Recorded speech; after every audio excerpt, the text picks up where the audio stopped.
Immortal Cultivation begins with gaining a superhuman constitution. This video is purely for entertainment and does not infringe on copyrights or laws. The rights to the novel and image belong to the original author. We do not claim ownership. Don't like waiting and want to listen to this fanfic in full now? Subscribe to our Patreon, where you'll find the best fanfics. Chapter 101, Heart-Searching Formation. On the stone table, beneath a thick layer of dust, lay a long, striped plaque, carved with lines. Su Poman picked it up, shook it vigorously, and then placed it in his storage bag. Pan Shuang stood there waiting. Not long after, everyone gathered again and headed to the Internal Affairs building to collect their belongings. The Internal Affairs building was not far from here. A series of tall, white buildings stood one after another on the slope of the mountain. 3 or 5 disciples of the Liang sect stood guard in front of each building, keeping a detailed record of every item taken and used.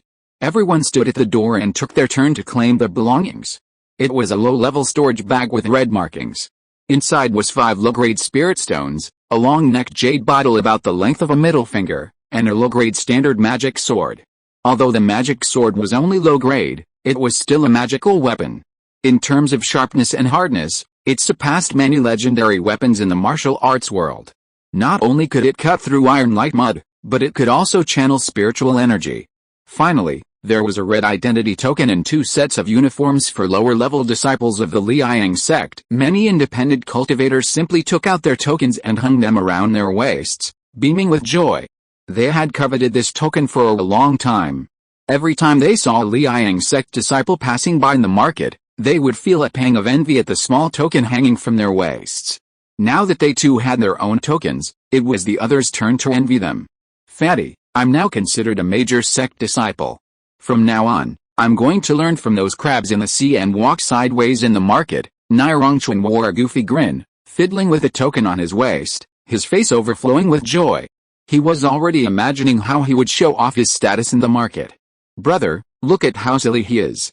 If no one keeps him in check, his tail will be up in the air. Lu Ziner couldn't help but roll her eyes.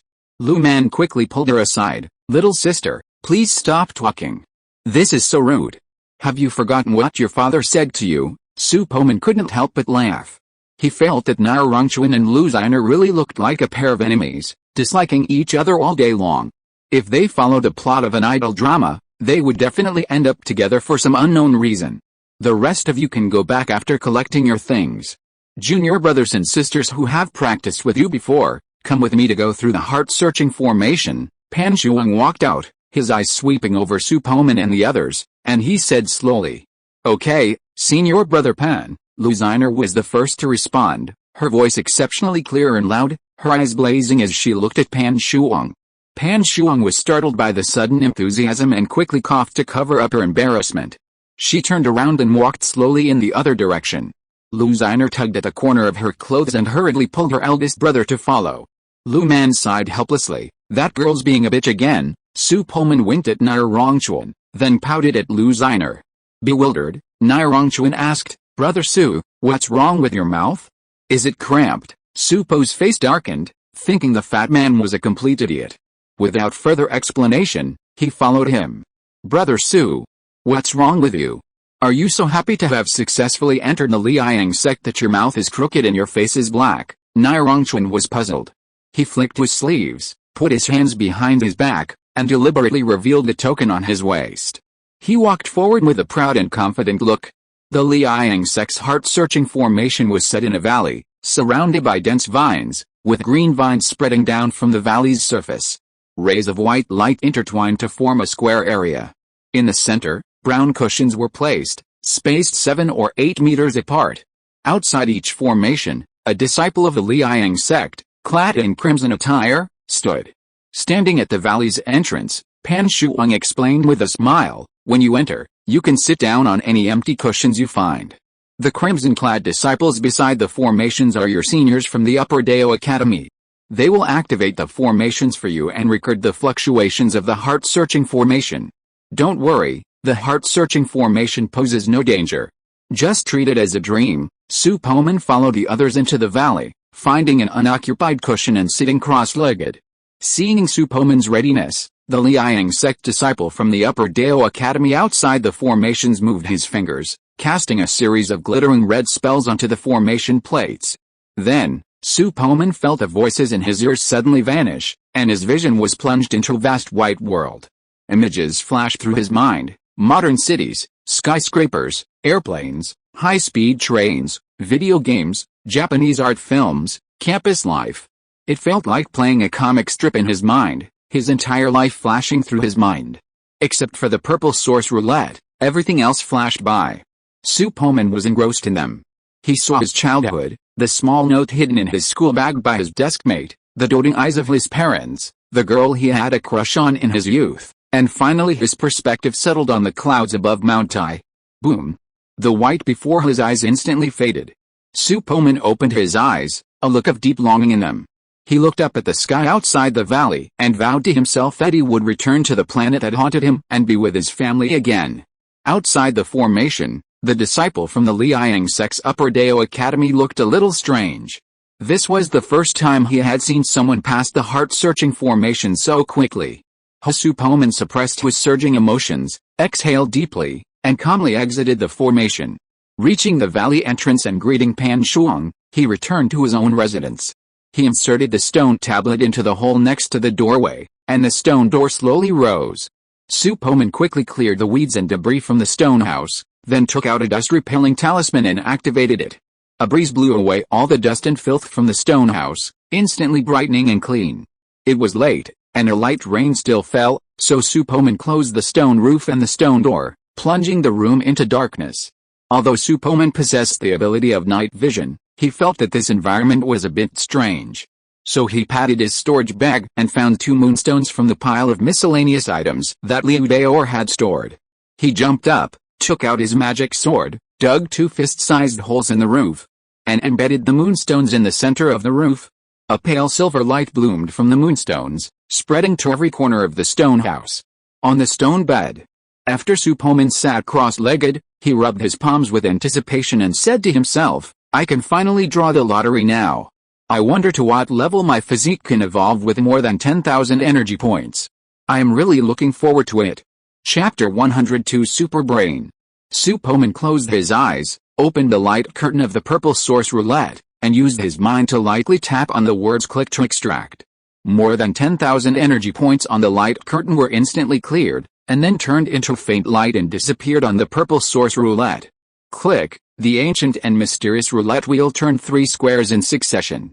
Searching for the target, establishing a link, extracting ding, spending 15,980 energy points, extracting successfully, obtaining superhuman physical fragments, achieving a 7th level black iron body, 64 times the light energy enhancement rate, 8 times the defense, and gaining a new ability, Super Brain. Super Brain, possessing vigorous energy far beyond that of ordinary people, with an infinite brain capacity, can easily learn conceptual knowledge and various basic skills, and the brain's computing power and logical analysis ability are far superior to ordinary people. Purple source roulette, name, Su Poman, realm, 1st level of key refining, bloodline, 7th level black iron body, abilities. Light energy enhancement, 64, supervision, super hearing, biological force field, thermal vision, super brain, energy points. 0, minimum 10 energy points required for a single draw, available number. 0, click to draw, current draw target, bronze Superman 13.05 per mil. A wave of heat emanated from within, continuously transforming Su Poman's body. This time, his physical body reacted dramatically, as if stimulated by something, and every inch of his skin radiated heat. He squeezed his eyes tightly shut, feeling a coolness in his mind, as if something had been unlocked. Even his spiritual consciousness, residing within his spirit altar, was nourished by this strange energy, its range continuously expanding. 5 meters. 10 meters. 15 meters. 20 meters. It wasn't until around 28 meters that the spiritual consciousness's growth stopped. With a spiritual consciousness range approaching 30 meters, it was already comparable to that of a cultivator at the 3rd level of key refining. Su Poman was currently practicing the mountain-moving body refining technique. This physical cultivation technique inherently lacked emphasis on spiritual awareness. In contrast, among all schools, Dharma cultivation placed the greatest emphasis on spiritual awareness. Su Poman's spiritual awareness, now at the first level of ki refining, was already far superior to that of a Dharma cultivator of the same level. With every step, his spiritual awareness was already significantly stronger than that of an average Dharma cultivator, and this gap would remain. Much like attribute points in a game, his superbrain granted Su Poman additional attribute points, all of which were dedicated to intelligence, spiritual awareness. Su Poman felt his mind clear for the first time, easily recalling past memories.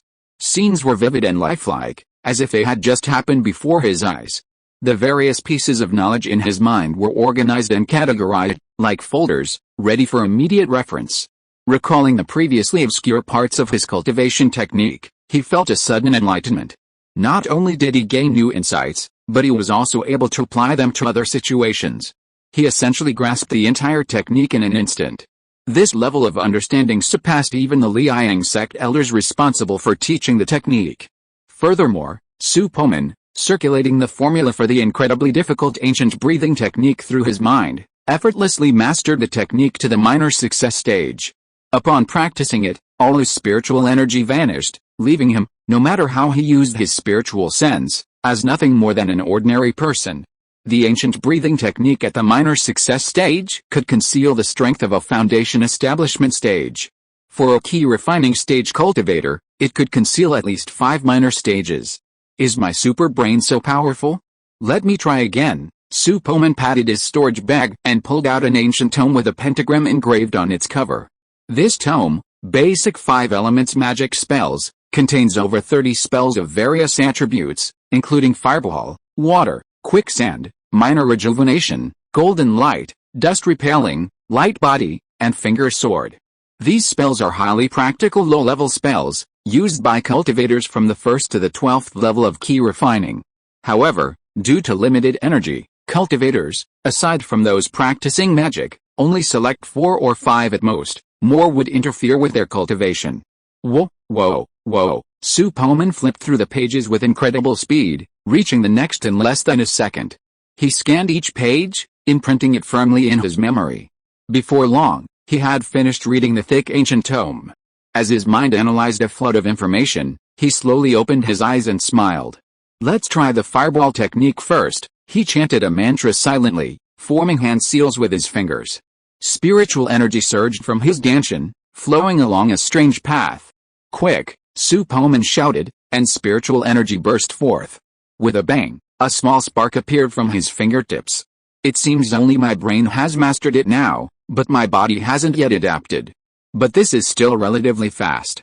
It's said that it takes the average cultivator nearly half a year to master a low-level spell, and that's before they were even proficient. Su Poman smiled brightly, and another small spark appeared from his fingertips, this time even more dazzling. Next, let's practice the scorching sun technique. Su Poman removed the pale red jade slip from his storage bag, placed it on his forehead, and his consciousness penetrated it. A fire-attributed technique with over 1 million words imprinted on his mind. The scorching sun technique is far more sophisticated than common techniques like the mountain moving body refining technique. During cultivation, one must practice under the blazing sun, drawing in the sun's true fire to aid in cultivating fire-attributed spiritual energy. The resulting spiritual energy is incredibly powerful. Furthermore, each level of cultivation increases the body's strength by a slight cleansing tendons and marrow, expelling a small amount of accumulated impurities and toxins. While not as powerful as the marrow cleansing pill, it is easier to obtain, unlike the marrow cleansing pill, which requires years of accumulating spirit stones to purchase a single one. Furthermore, the spiritual energy cultivated through the scorching sun technique possesses burning and fire poison effects, allowing for superior combat effectiveness, whether using it to attach to a flying sword or cast various spells. Furthermore, as a technique applicable to both sword and magic cultivation styles, the scorching sun technique significantly enhances spiritual awareness. With each level increase, the range and concentration of spiritual awareness increase to varying degrees, significantly boosting the combat effectiveness of both sword and magic cultivators. While the sunburst technique allows for rapid progress, it does have a fatal flaw. This is because its practice is subject to dual constraints of weather and time. Practice must cease at night or on rainy days. Even on sunny days, practitioners must strictly control their practice time based on their physical condition to prevent the sun's true fire from burning their meridians. This can even lead to self-immolation, with the entire person being reduced to ash by the terrifying sun's true fire in the blink of an eye. Because the words spirit stone and spiritual consciousness have the same pronunciation, this may be a source of discomfort for those who enjoy listening to books. Therefore, spiritual consciousness will be replaced with Shen consciousness in the future. Please be advised. Chapter 103 Chizayu. Throughout the history of the Liang sect, numerous cases of self-immolation due to excessive practice have occurred. While other cultivation techniques can be practiced continuously day and night, without the aid of ice vein pills, key refining cultivators can only practice the scorching sun technique for a maximum of 2 hours per day. While progress is faster than with other key refining techniques, the limited time available for practice makes the overall cultivation speed slightly slower than the entry-level techniques of the five-element sect and Yin-Sha sect.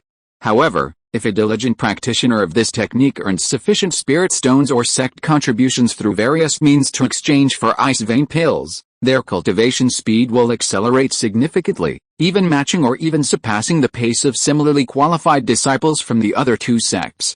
Because one ice vein pill can extend the cultivation time by 1 hour, taking 2 ice vein pills daily can double the cultivation time. As long as no bottleneck is encountered, the cultivation speed will also increase significantly with the increase in practice time. Su Poman knew it was too late to immediately begin practicing the scorching sun technique, so he decided to study the technique in his mind, thoroughly analyzing the difficult and obscure parts.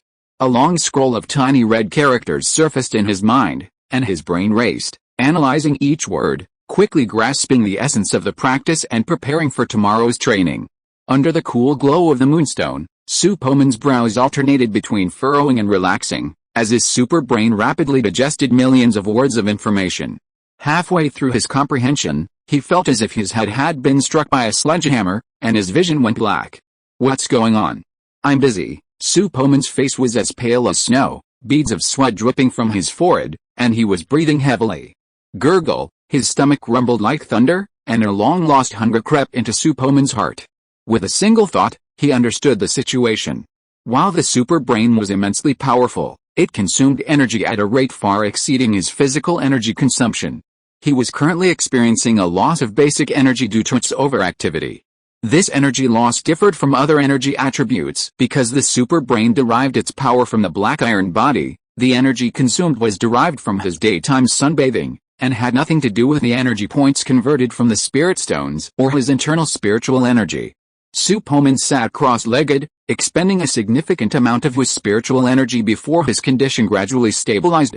Then, with a conscious thought, he attempted to exit super brain mode, and the dizziness in his head gradually subsided. It seems the super brain can only be used during the day, when energy is sufficient.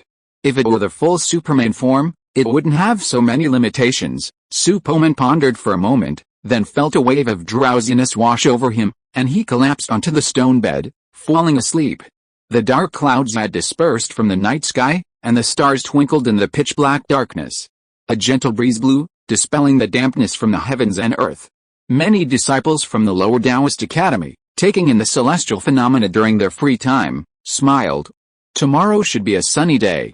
Perfect for our cultivation. This was the sentiment of many practitioners of the scorching sun technique. New disciples like Nirangchuan, newly arrived at the sect, were so excited they couldn't sleep, so they stayed in their stone huts studying their newly acquired techniques. The millions of words of formulas were overwhelming, and their progress was slow. Many of the passages were difficult to understand, so they had to wait until daytime to seek clarification in the transmission hall. The Liang sect had a rotation of foundation establishment elders give lectures in the transmission hall. The techniques, spells, talismans, and alchemy were all randomly chosen, depending on the elders' wishes. However, each lecture was followed by a period of time for the disciples to raise questions. Besides asking others, this was the only chance for key refining disciples to resolve their doubts. Ch-ch-ch-ch-ch-ch-chi, gugwe-gugwe. The night was as cool as water, and the fluttering of crickets echoed through the grass. Frogs in the ponds of the distant mountains, fresh with rainwater, chirped with particular joy. In a magnificent hall, 3 foundation establishment elders, dressed in crimson robes, stood with their hands lowered, respectfully gazing at the distinguished middle-aged man with red eyebrows seated at the head. The overwhelming spiritual pressure made the three Foundation establishment elders breathing difficult at the foot of the stairs, their spiritual energy seemingly unable to be mobilized under the pressure. May God bless our Liang sect. A disciple with dual spiritual roots possessing a special spiritual body has appeared. This news must be suppressed. Have all the accompanying disciples sworn an oath by the heavenly Dao? Chizayu asked slowly, suppressing his spiritual pressure and tapping his fingers on the armrest. The tall, thin elder's expression lightened. He took a small, respectful step forward and bowed respectfully, saying, Master, I made those disciples swear an oath when I had them board the flying boat. No one should leak the news. Furthermore, some mortals from the city lord's mansion were also taken to the Liang sect. No one from other sects was invited to witness the ceremony, so the news should have been completely suppressed. Haha, Elder Mukung, you did a great job, the red-browed middle-aged man praised with a smile. Mukung, looking somewhat apprehensive, replied, Master, as a member of the Liang sect, this is my responsibility. Elders Shan Yanqiu and Jia Feng also contributed greatly. Otherwise, we wouldn't have been able to suppress the news so quickly. Chizayu snorted, his expression suddenly becoming extremely serious. He asked sternly, We haven't told the Supremas about this yet, have we? No, Master, it's urgent, so we came to report this to you first, Mukong replied with unwavering confidence. Indeed. Do not tell anyone about this except our sect. As for the disciple with this special spirit, we will personally train him in a secret location. You should just pretend it never happened. Furthermore, we will instruct the three elders to increase their monthly salaries by 10%, Chizayu said with a smile. At the bottom of the stairs, the three of them exchanged glances, their faces lit with surprise.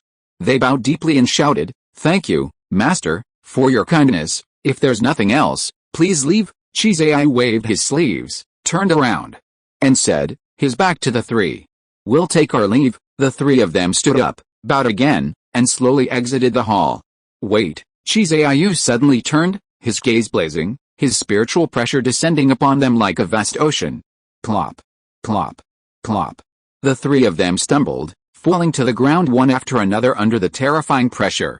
I wonder if the sect master has any other instructions. Chapter 99, 2099 words. I wish you all a happy Chinese Valentine's Day. Chapter 104 7th level. Just in case, the three of you should swear an oath in the name of heaven before this sect, Chizayu said expressionlessly, his hands behind his back. Jia Feng opened his mouth, but ultimately nothing came out, his expression a bit complicated. In the world of immortal cultivation, oaths are avoided if possible, as if they can't be fulfilled, the inner tribulations encountered during cultivation will be difficult to overcome. Moreover, for cultivators, heaven's way is the most supreme being. Swearing an oath in the name of heaven is a very serious matter. Failure to fulfill an oath will incur heaven's punishment, ranging from a regression in cultivation to the destruction of one's soul. Therefore, in the world of immortal cultivation, unless it is absolutely necessary, high-ranking cultivators will not force others to swear an oath in the name of heaven. This is too serious, enough to resent many.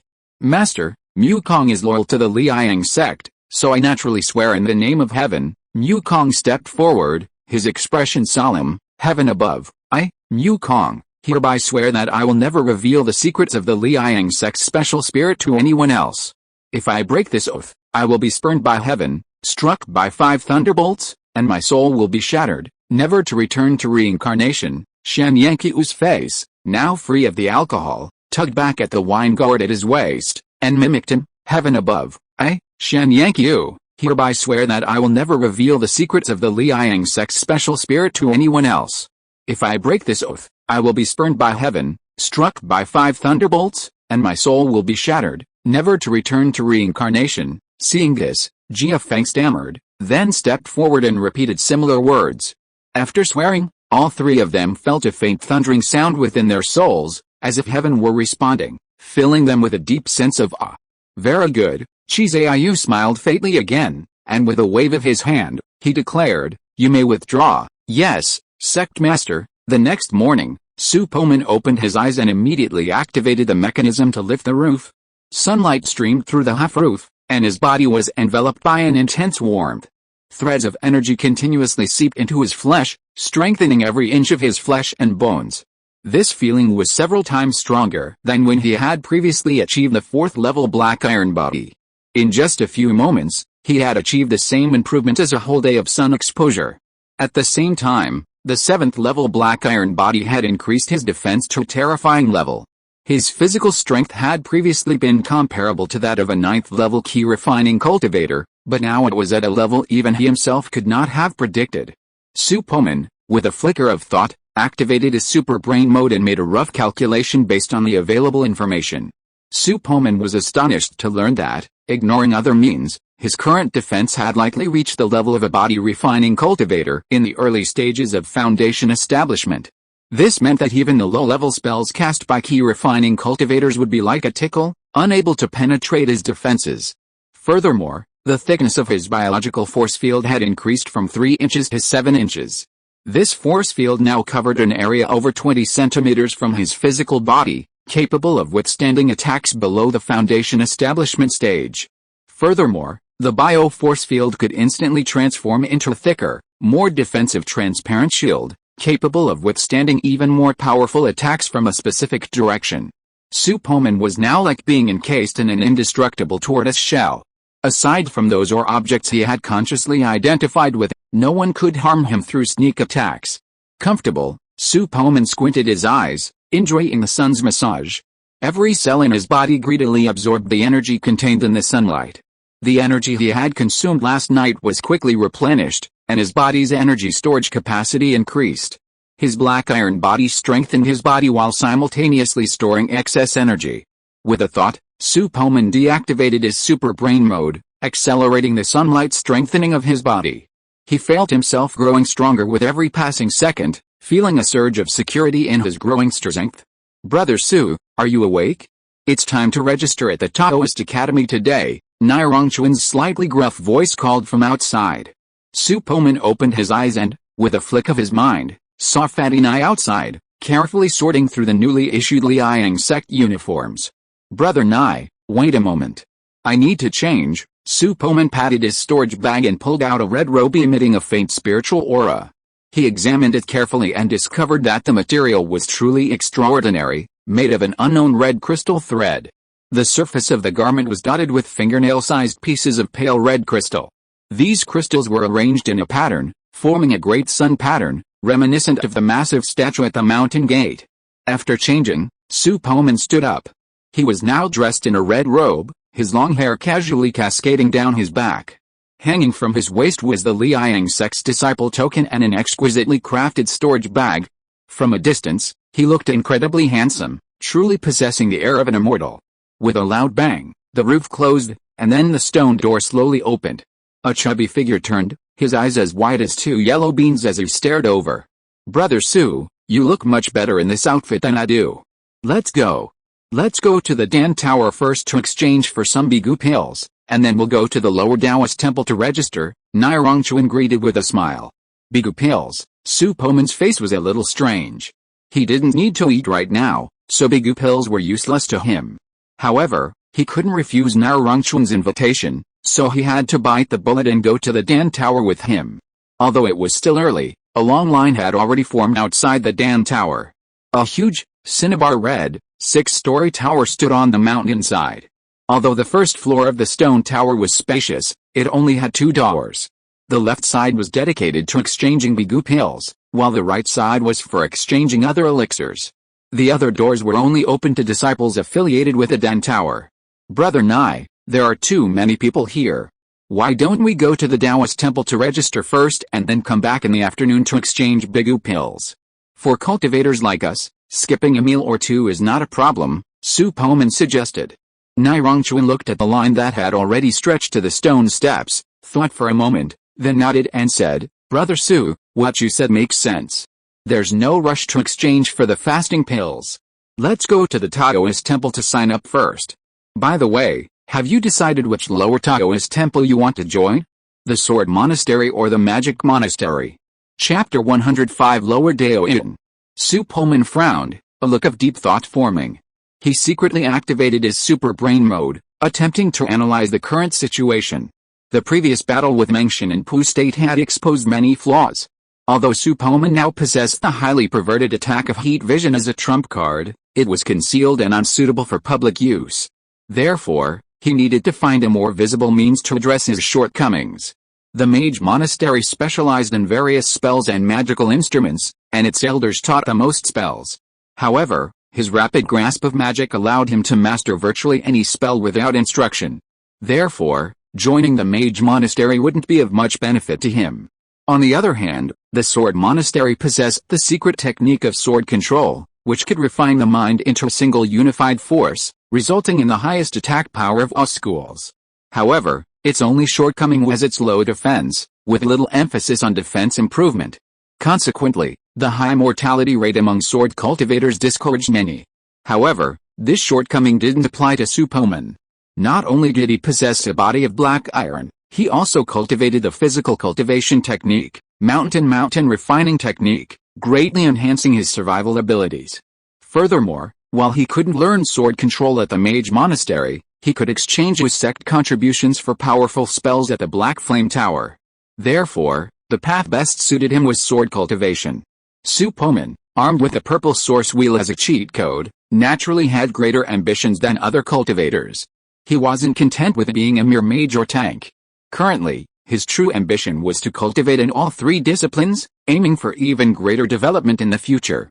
Mage cultivation, sword cultivation, physical cultivation. He was pursuing all three. As the saying goes, only children make choices, and since he possessed such a powerful cheat code, he naturally wanted them all. Su Poman came back to his senses from his thoughts, turned off the super brain mode, and said frankly, "Brother Nai, we may have to go to different Taoist temples. I planned to sign up at the Sword Monastery." "What? Brother Su, you are so courageous that you actually want to choose the sword cultivation lineage. I really admire you. The sword cultivation lineage advocates devoting oneself to the sword and never disdains to practice other means. However, I still advise you to learn a few more defensive spells when you have time, so that you will have some retreat once you fight with others. I hope that you will not become like those crazy people in the Sword Monastery in the future, fighting without any regard for life." Nai Rongchuan looked Su Poman up and down carefully, his eyes full of concern. Su Poman grinned and said, "Thanks, Brother Nai, for the reminder. I'll definitely learn a few more life-saving techniques." "Well, I hope so." Those disciples who joined the Sword Monastery all said so before, but once they got in, they seemed like completely different people, pursuing only the ultimate sword play while neglecting the cultivation of life-saving techniques. "Brother Su, remember what you said today," Nai Rongchuan said, hesitant. "I understand, Brother Nai." Su Poman felt touched. It seemed this little chubby guy truly considered him a friend. In the world of immortal cultivation, true friends are hard to find. Most are bound together by common interests. Once a conflict arises, they can turn against each other faster than the pages of a book. When a few friends go on an adventure together and encounter a true treasure, it's not uncommon for them to resort to treachery. After all, there's only one treasure, and whoever obtains it will advance their cultivation and live longer. In such a situation, being able to refrain from attacking is considered a good character. Su Poman and Nai Rongchuan left the Danta together and headed towards the lower Taoist monastery. At a fork in the road, they parted ways, with Su Poman heading towards the Sword Monastery alone.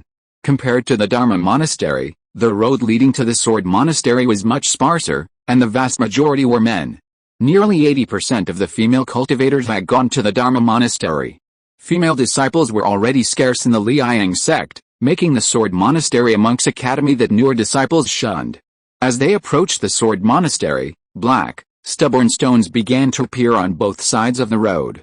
While their surface appeared uneven and pitted, they were in fact incredibly hard. The black ravine stone contained various metallic minerals, but the variety and uneven texture made it unsuitable for refining magical instruments. Instead, it was used to test swords and, in the secular world, was considered the finest sharpening stone. These priceless black ravine stones were scattered haphazardly along the road, like uncared for garbage. Su Poman noticed that some of the black ravine stones bore crisscrossing sword marks, leading him to speculate that these black stones might be the objects used by the Sword Monastery's disciples to practice swordplay. As if to confirm his suspicions, the clanging of metal clashed from a few dozen paces ahead. A stern-faced youth, dressed in the garb of the Liang sect, was seen using swordplay to wield a 2-finger-wide, over 20-centimeter handleless flying sword, striking a half-man-high rock 10 meters away. Ding, ding, ding. The small red sword struck the black stone with a relentless rhythm, carving a series of glowing scars across its surface. Sparks flew from the collisions, and soon the youth's face paled. The miniature flying sword wobbled twice in the air before crashing into the grass.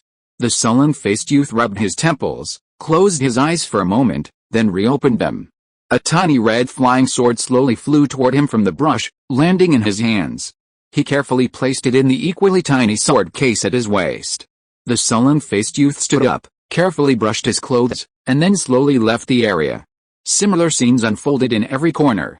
Within a short distance, one could see people practicing sword techniques in the stone forest. The flying swords were a diverse and bizarre array. However, the disciples of the lower Taoist Academy had lower cultivation levels, so the largest swords were no more than half a meter in length. This was because the larger the flying sword, the greater the spiritual power required to wield it. Su Poman even spotted a tall, bald, and powerful man wielding a dozen fine needles like ox hair, raining down upon the black stone with the force of a torrential downpour of pear blossoms. Some even shaped their flying swords into chain swords, with 2 swords, one large and one small, circling and dancing around, occasionally combining to form a sword within a sword. The mother sword was visible, the child's sword hidden. Their coordinated use often yielded unexpected results in combat. However, this type of treacherous flying sword was rare.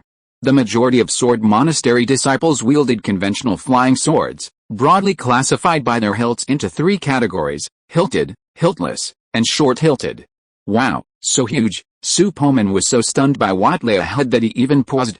It was a massive, bluish-white stone sword, as tall as a mountain. Its entire blade leaned against the mountainside, its center carved into the image of a blazing sun. In the sunlight, the blade's surface shimmered with a faint golden sheen, while the hilt glowed red, resembling the weapon wielded by the legendary giant spirit. Chapter 106 Sword Control. In front of the sword monastery, dozens of newly initiated disciples were looking up at the sky-lifting stone sword. They were queuing up to enter and talking non-stop. How great it would be if we could control a flying sword like this. I'm afraid only a powerful being with a cultivation base of at least the nascent soul stage can use spiritual consciousness to control such a large flying sword. There are rumors that this bluestone sword in our sword monastery is the hub of a sword formation. Once a powerful enemy invades, after awakening the sword formation, the bluestone giant sword will be able to be unsheathed to defend against the enemy. I've heard of this rumor too, but for countless years, our Liang sect's position in the Nanayu Kingdom's cultivation world has been as stable as Mount Tai. No powerful enemy has ever forced the sect to use its true strength. Su Poman slowly approached and stood at the end of the team. Listening to the loud talk of the people in front of him, he couldn't help feeling a little curious. Then he turned on his supervision. His sight penetrated a thin layer of stone skin, and after passing through a layer of metal, dazzling golden light appeared in his field of vision. These golden lights seemed to contain a strange power, blocking his sight outside. There's something else hidden within the stone sword. It seems the rumors have some basis. The Liang sect is worthy of being one of the 3 great sects. Its heritage is truly remarkable. Su Poman sighed inwardly. The disciples who had signed up were mostly children of 5 or 6, barely reaching Su Poman's waist. A few independent cultivators stood out from the crowd, standing out from the crowd. Among the cultivators at the front of the group, the one Su Poman recognized most was the burly physical cultivator who had used the blood-burning pill during the immortal trial. Standing nearly 2 meters tall, he frightened the children away, keeping them at arm's length, afraid to approach too closely. As if noticing Su Poman's gaze, Quan Wang grinned, revealing a brilliant white set of teeth, and waved towards Su Poman as a greeting. Su Poman smiled and nodded in response. Perhaps because they were both physical cultivators, Quan Wang's attitude towards him was slightly different, a bit more approachable than that of the other independent cultivators. Not long after, Su Poman completed his registration at the Sword Monastery and received a jade slip for the sword controlling technique and a manual on forging flying swords from the transmission hall. The Liang sect trains its disciples like sheep, with no one to guide new disciples in their training. New disciples are left to explore on their own. Because of this, disciples aged 5 or 6 often wait until their teens to fully master the written language and begin to understand how to practice. ultimately becoming true cultivators through the process of channeling ki into their bodies. Of course, some gifted individuals achieve ki refining status by the age of 7 or 8, possessing considerable combat prowess. The Sword Monastery has a dedicated shop selling materials and blanks for forging flying swords, but finished flying swords are rarely available. This isn't because they can't be made, but rather because a sword cultivator's flying sword is best forged personally, allowing them to more easily achieve the state of unity between mind and sword. Consequently, finished flying swords don't sell well at the monastery. If anyone needed a good quality spare flying sword, they could only purchase it at the market at the foot of Liang Sek's mountain. Su Poman returned to his stone house alone, closed the door, opened the roof, and activated his super brain mode to analyze the contents of the jade slip. Sword control is a method of controlling a sword with the mind. Unlike ordinary object control techniques, it emphasizes unity of mind and sword, allowing the mind to fully attach to the sword. One method involves forging a flying sword into one's own natal magical weapon, constantly nourishing it with one's own spiritual energy and constantly honing it with one's mind, establishing a connection and increasing the bond. A natal flying sword can continuously grow. Each time the sword's owner's strength increases, it can be reforged with higher quality materials, continuously improving its quality from a low-grade magical weapon to a mid-grade one, or even a top-grade one. Rumor has it that at the foundation establishment stage, a flying sword forged using the method of a natal magic weapon has a chance of developing spirituality, becoming a spiritual weapon more powerful than a magical weapon. Its connection with its master becomes even stronger, allowing the sword's master to directly ingest it into their danchan to nourish it. To use it, they simply open their mouths and release the flying sword from their danchan to attack the enemy. The longer the flying sword is nourished within the danchan, the greater its power when it is first unsheathed. This is one of the reasons why sword cultivators have greater offensive power than fellow cultivators of the same level. The natal flying sword is deeply intertwined with its master's life, and heart and soul are poured into its forging to strengthen the connection. If the flying sword is damaged, its master will also be harmed. Therefore, for a sword cultivator, their entire cultivation lies in their natal flying sword. As long as the sword survives, the person dies. If the sword dies, the person dies. The cultivation of the natal flying sword requires a single-minded focus on the sword. Practitioners place their entire mind on the flying sword, often neglecting their own defensive skills. They believe that a stronger and faster flying sword will naturally be able to block any attack and kill any enemy. If one encounters an enemy that even one's natal flying sword cannot slay, then cultivating several defensive techniques will be of little use in averting defeat. This principle is clearly explained at length in the sword control technique. Once a sword cultivator reaches the foundation establishment stage, they can unleash sword energy at will. This energy, derived from the innermost natal flying sword, is more powerful than ordinary spells of the same level. This is why sword cultivators are reluctant to waste time cultivating other spells. Many sword cultivators believe that excessive methods will diminish their purity. As long as one's natal flying sword is sharp and swift enough, one can single-handedly shatter all spells. If one's focus is distracted by cultivating other spells, their natal flying sword will be underpowered, and the resulting spells will be only half-baked, leading to a loss of balance. Many self-proclaimed geniuses at the Sword Monastery have proven this the hard way.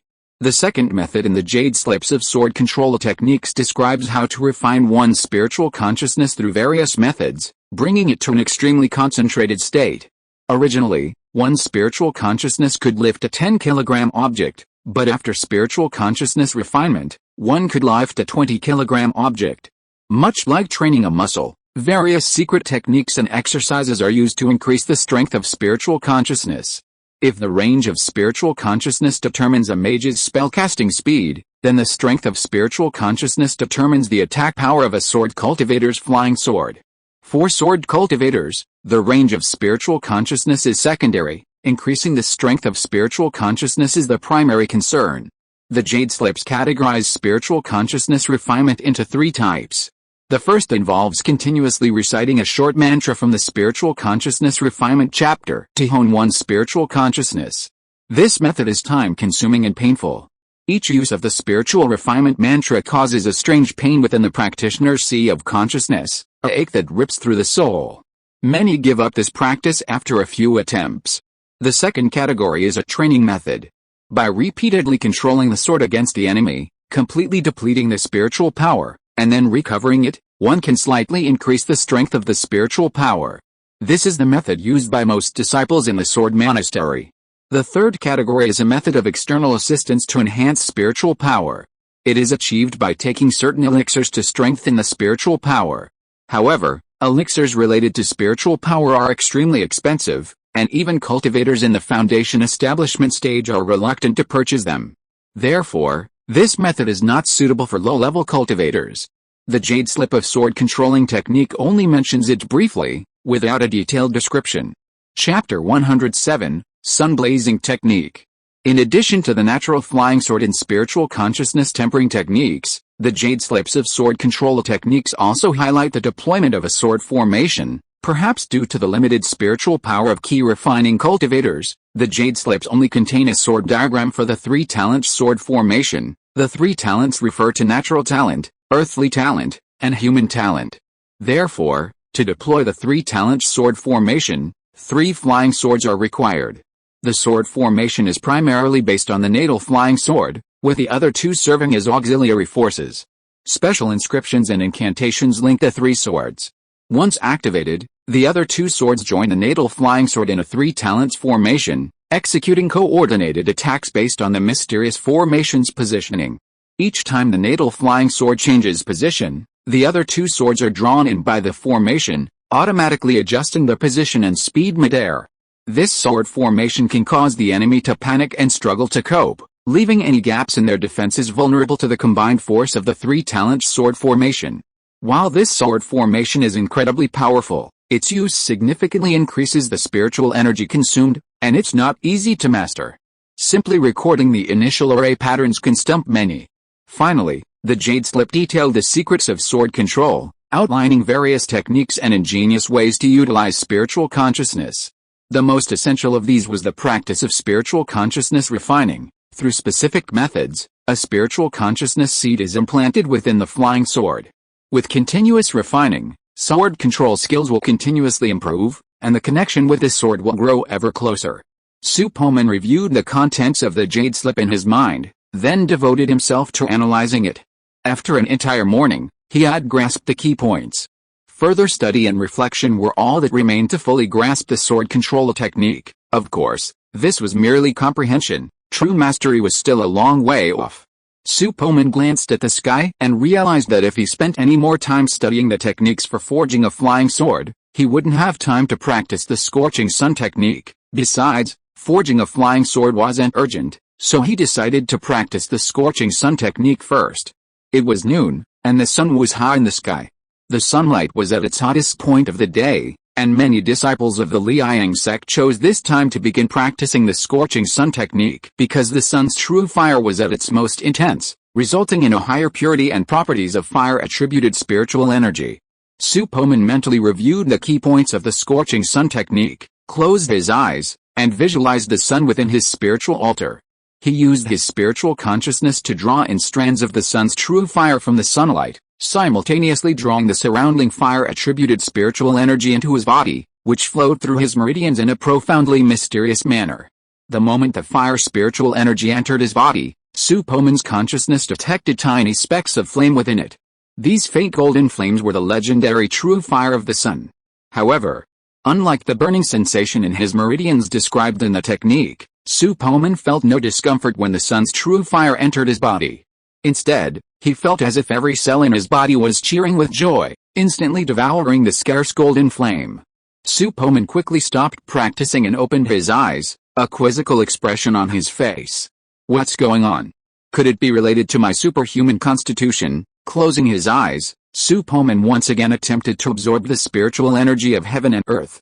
This time, he absorbed even more spiritual energy, and the spiritual energy contained more of the sun's true fire. In a moment, he felt his black iron body operating at a much higher efficiency than before. What surprised Su Poman most was that none of the discomforts described in the technique manifested themselves. Even when he absorbed spiritual energy at a rate exceeding the technique's limits, he experienced no swelling, pain, or burning in his meridians. The golden flames within the spiritual energy were devoured by Su Poman's flesh as soon as they entered his body, instantly increasing the rate at which his black iron body strengthened to a terrifying degree. While cultivating, a day's sun exposure would yield a physical improvement 7 or 8 times greater than when he wasn't cultivating. In other words, Su Poman's black iron body strengthened 7 or 8 times faster during his cultivation. Furthermore, because the true solar fire within the spiritual energy had already been absorbed by his black iron body, Su Poman didn't have to worry about excessive internal heat accumulation and self-destruction from prolonged cultivation. As long as the sun didn't set, he could practice non-stop, ignoring the daily limit on the flaming sun technique. Compared to cultivators who painstakingly earned spirit stones to purchase ice vein pills to extend their cultivation time, Su Poman's black iron body was practically a bug. Although his current cultivation was incredibly slow due to his pseudo-chaos spiritual roots, this bug significantly accelerated his progress, essentially rivaling those of cultivators with 4 spiritual roots. Su Poman continuously practiced his skills, and the spiritual energy of the heavens and earth surrounding the stone house surged in. Tempered by the sun's true fire, the spiritual energy was purified of impurities, while also infused with a hint of the sun's true fire's burning and fire poison properties. His black iron body was strengthening at an incredibly high rate. His physical defenses continuously improved, and the spiritual energy within his dantian steadily increased.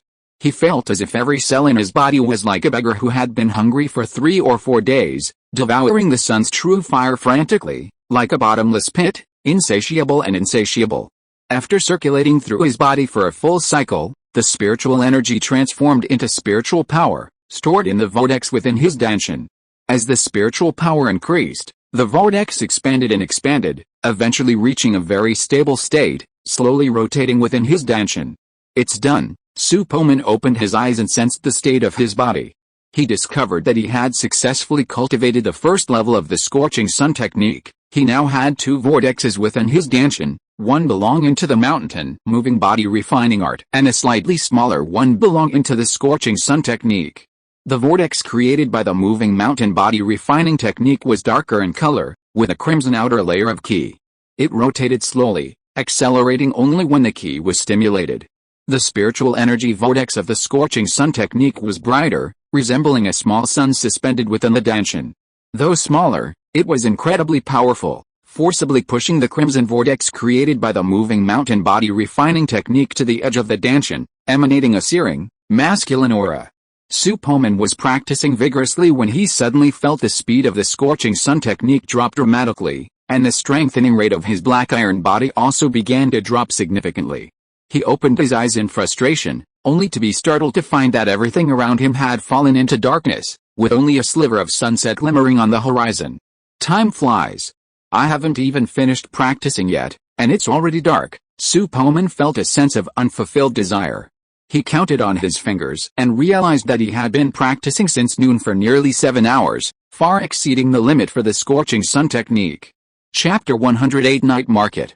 Su Poman got off the stone bed, pushed the mechanism to close the stone roof, then opened the stone door and walked out of the stone house.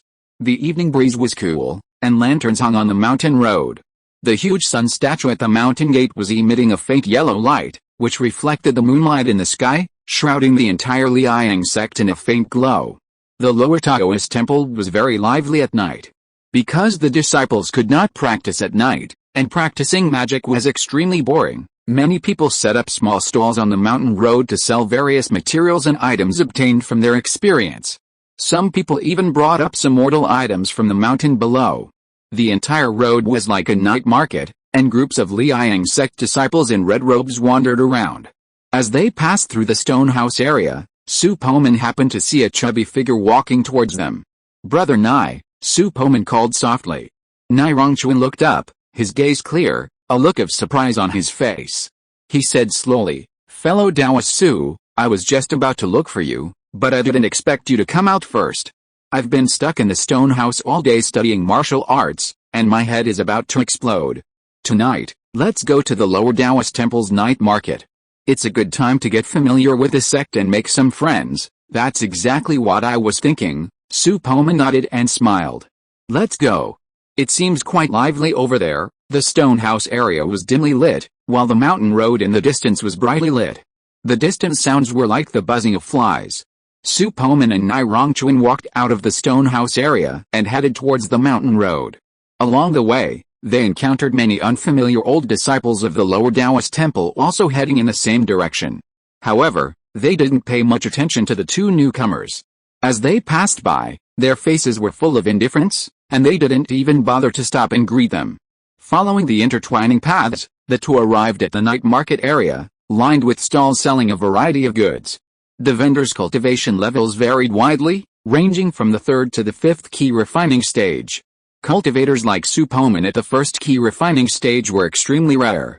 The stalls displayed a variety of items, including precious minerals, demon beast materials, spiritual herbs, and even spirit tooth rice and demon beast meat, which would not contaminate the body but still satisfy the appetite. There were also numerous items like moonstones, sound transmission talismans, soundproof formation flags, blank jade slips, and jade elixirs. These vendors only accepted spirit stones or barter. Earthly gold and silver were useless here. Some stalls displayed signs stating that they only accepted certain materials. Su Poman looked and listened as Nairongchuan described the items. The benefits of some of the gadgets tempted him, but the thought of his dwindling spirit stones in his pocket immediately suppressed his urge to buy. Fatty Nai, why are you running out here so late at night instead of training in the stone house? A woman's voice suddenly echoed from the distant crowd, followed by a pretty figure bounding and nimble towards the two of them. Lu Xiner, now wearing a slightly loose red robe from the Liang sect, looked rather petite, like a little girl stealing her father's clothes, looking oddly comical. What's it to you to control where I go, fatty? Nairongchuan glared, his chest puffed out like a rooster aroused. Little sister, don't be silly. You're a girl, don't be so noisy all the time. Two figures, one tall and one short, approached from the crowd. The young man on the left had handsome features, a righteous look between his eyebrows, and an expression of maturity and composure. Beside him was the burly physical practitioner they had initiated with. My two fellow Daoists, I'm sorry. My little sister is truly lacking in discipline. It's truly embarrassing. Lu Man stepped forward, grabbing Lu Xiner's hand with a hint of apology. Then, as if struck by a thought, he stepped aside, revealing the burly man behind him. He smiled and said, "Let me introduce you. This is Taoist fellow Quan, who joined the sect with us. These two Daoists are Taoist fellow Su and Taoist fellow Nai. Since we all come and go from the sect, it's natural for us to stick together to avoid being bullied by the older disciples. I'm Quan Wang, and I'm honored to meet you two Daoists." Quan Wang cupped his fists. Due to his size, he seemed quite imposing, causing the passing disciples to instinctively avoid him. My name is Su Poman, and I'm honored to meet Taoist fellow Quan. We've met before. Su Poman cupped his fists slightly and spoke with a smile. Quan Wang laughed heartily, his expression enthusiastic. We both come from physical cultivation backgrounds and are both in the Sword Monastery. Naturally, we'll have to communicate more in the future. Of course, Su Poman nodded with a smile. Is fellow Taoist Nai also in the Law Monastery like the Lu siblings? Quan Meng then turned the topic to Nairongchuan. Nairongchuan nodded and said, yes, about 70% of our new disciples choose to cultivate the law. Right, about that, I went to the Law Monastery to sign up this morning, and the line was a long time. Lu Man pinched his chin and said slowly, by the way, the Law Monastery has a secret technique called Clearing the Mind technique. It's said that mastering it can speed up spellcasting and reduce spiritual energy consumption. I looked it up this afternoon, and it seems a bit difficult. I've been studying it for a long time and still can't understand the first chapter. Is the sword controlling technique in your sword monastery difficult? Sword controlling technique? Quan Meng was stunned, a complex expression on his face. He slowly said, I spent the whole day in the stone house studying the scorching sun technique and found that it's quite a bit more difficult than the body refining technique. After reading the first chapter, I felt completely confused. Many parts are extremely obscure, and I didn't dare to start practicing. As for the jade slips for the sword controlling technique, I haven't had time to check them out yet. Nairongchuan's face also showed distress. He said somewhat frustratedly, I also studied the skills in the stone house all day today, and I feel it's a bit difficult. I can't practice it at all at the moment. I can only wait until tomorrow to listen to the teaching elder. I hope I can have the chance to ask questions then. Otherwise, it will take a long time to master the Scorching Sun skill. The Scorching Sun skill is much more advanced than the Eternal Spring skill I practiced before. I believe the spiritual power cultivated from this skill will be even stronger, Lu Xiner said optimistically. Nirongchuan rolled his eyes and couldn't help muttering, "That's nonsense. The Liang sect skills are definitely stronger than the common stuff you practice. Fatty, do you think I can't hear you?" Lu Xiner's eyebrows shot up, and she walked up to Nirongchuan angrily and pinched his ear. "Hey, you little girl are rebelling, Auntie. Stop using too much force.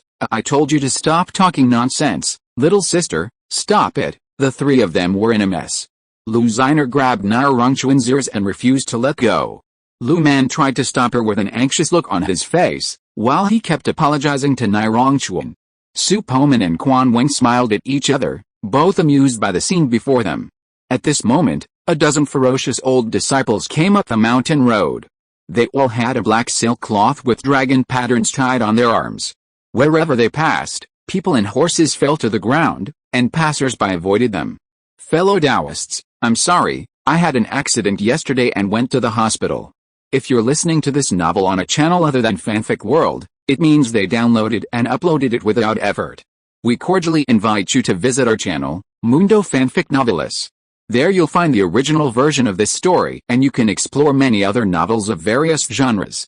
We're waiting for you to immerse yourself in a world of incredible novels." Chapter 109 Black Dragon Society. Su Poman took a closer look and saw that the group was followed by several bruised new disciples. They were the independent cultivators who had joined the sect with them yesterday. The Black Dragon Society has arrived, probably to bully the new disciples. They're really bad apples. Instead of cultivating properly, they're forming cliques and causing chaos in the sect's lower courtyard. Hush, keep your voice down. Are you dying? The Black Dragon Society's leader is a disciple of the upper courtyard who has reached the great perfection of the key refining stage. I heard he's been accepted as a personal disciple by an elder within the sect. It's best not to mess with them now. These new disciples probably haven't figured out the situation in the lower courtyard yet. If they want to avoid being bullied by the Black Dragon Society, they must first join the Purple Scale Pavilion. Otherwise, they'll come to collect protection fees every day. The veteran disciples on both sides of the mountain road watched silently, whispering. Su Poman's ears twitched, his super hearing activated. Combined with a quick analysis of his super brain, he quickly gathered a general idea of the Black Dragon Society. This organization, akin to a mafia, was founded by a group of veteran disciples who had lost hope of reaching the foundation establishment stage. After training, they would work together to bully those without connections within the sect, periodically extorting spirit stones as protection money. Furthermore, they would also travel together for training, leveraging their numbers to complete challenging missions assigned by the sect. They would also conceal their identities and rob weaker independent cultivators. While these actions were frequent, they were conducted covertly and did not harm the reputation of the Liang sect, leading the higher-ranking elders to turn a blind eye. Two other organizations within the lower Dao court could rival the Black Dragon Society. Within the upper Dao court of the Dharma Monastery, a late-stage key refining cultivator named Yang Yuan founded the Purple Scale Pavilion, offering protection to the monastery's disciples. However, this came at a price. Each member of the Purple Scale Pavilion had to pay a low-grade spirit stone monthly as a membership fee. Despite this, many disciples willingly joined the Purple Scale Pavilion. Compared to the Joe Payopi-like extortion schemes of the Black Dragon Society, the cost of joining the Purple Scale Pavilion was clearly lower. Besides the Purple Scale Pavilion, another organization capable of challenging the Black Dragon Society was the Returning Sword Society, founded by veteran disciples within the Sword Monastery. Unlike the Purple Scale Pavilion, the Returning Sword Society did not require a Spirit Stone membership fee. Instead, participants only needed to participate in annual missions issued by the Returning Sword Society. Virtually all sword cultivators joined this organization. Su Poman telepathically transmitted, "Fellow Taoist Nai, fellow Taoist Lu, those are from the Black Dragon Society. They're probably coming for us. Just say you're from the Purple Scale Pavilion. Don't show any panic. They won't try to embarrass you once they know you're from the Purple Scale Pavilion." Nirongchuan was debating whether to return to his stone hut to take shelter from the aggressive group. Upon hearing Su Poman's telepathic message, his eyes lit up, and he looked at him in surprise. "Fellow Taoist Su, I didn't expect you to be even more informed than I am." Lu Man and Lu Xiner were also hearing about this organization for the first time. Although they were somewhat skeptical, their worries were finally put to rest. "Fellow Taoist Quan, if they ask, just say we're from the Gijian Society. Got it, Su Poman telepathically instructed Quan Mang again. Quan Wang nodded. Having spent years in the marketplace, he had a rough idea of the situation. However, he was surprised by Su Poman's composure. Despite the suddenness of the situation, he had managed to find a solution in such a short time. This impressed him. Although this person may have limited talent, he's incredibly thoughtful. Given the opportunity, he'll surely achieve great things in the future, a glint flashed in Quan Wang's eyes. He casually folded his arms over his chest, gazing into the distance with composure. Get out of my way. You're blinding me, go away. Get out of my way, this moonstone looks good to me. Take it. I'll buy it on credit. The crowd dispersed. A bald man with a scarred face walked at the front, strode with a figure-8 gait. He exuded a strong spiritual pressure and was probably around the 5th level of the key refining stage. Although he looked middle-aged, the vicissitudes of life in his eyes were hard to conceal. His true age was probably much older than he showed. Are they the only ones left? The bald man approached Su Poman and the others, grabbed a casual cultivator whose face was swollen from being beaten, and asked with a smirk. The casual cultivator's eyes were a little evasive. After glancing over here, he said weakly, Senior Brother Su, there are only a few new casual cultivators left. You can let me go now, right? I'll give you all the spirit stones, haha. Su Sanguo threw him far away, spat, turned around, and said with a faint smile on his face, Fellow junior brothers, I'm a little short of money recently. Why don't you contribute all the spirit stones you have to support me? After scanning the crowd, his eyes lit up and he saw Lu Xiner hiding behind. A hint of lust flashed in the depths of his eyes, and the smile on his face became even bigger. When he smiled, he looked like an old chrysanthemum that had bloomed to death. He no longer paid attention to the reactions of others, but rubbed his hands and walked directly to Lu Xiner, laughing dryly and said, This junior sister is really born like a fairy. I wonder if you would like to go with me to the grove behind the mountain to enjoy the moon and drink. Lu Xiner frowned. She felt that the man in front of her was a bit annoying and didn't even have the desire to speak. Lu Man walked directly in front of Lu Xiner and said coldly, Senior brother, my brother and I have already joined Zilin Pavilion, and we have used up all the spirit stones on us. I'm afraid I can't lend them to you. Oh. A kid who has just joined for 2 days knows about Zilin Pavilion. Su Sanguo raised his eyebrows, and his previously smiling face instantly turned cold. He narrowed his eyes, looked at Lu Man with an unfriendly look, and laughed strangely. Boy, do you think Zilin Pavilion can protect your sister? Su Sanguo, tell you, your sister and I are done for tonight, and no one can stop us. If you have the ability, invite the Pavilion Master of Zilin Pavilion. Lu Xiner's face was pale at this time, and she was obviously frightened by Su Sanguo. But Lu Man still maintained a cold look, with one hand on the storage bag at his waist, and his eyes began to spread with cold murderous intent. This good old man was really angry at this time. His sister had been dependent on him since she entered the world of Immortal Cultivation. Lu Man could tolerate others bullying him, but he could never tolerate someone bullying his sister in front of him, even if the person's cultivation was higher than his. Chapter 110 Luo Yanwang. Seeing Lu Man's hand resting on his storage bag, Su Sanguo burst into laughter. His expression was ferocious. Hey, what? You're still trying to fight me here, brat? You're just a second-level key refining wretch who hasn't even mastered the scorching sun technique. How dare you fight me? As he spoke, Su Sanguo surging his spiritual power. The pressure from a 5th-level key refining wrath made Lu Man's face turn pale, but he gritted his teeth and stood still, his head lowered. His eyes, shrouded in tangled hair, were filled with determination and fury. I'll never hand my little sister over to a scum like you. If you don't believe me, come up and give it a try.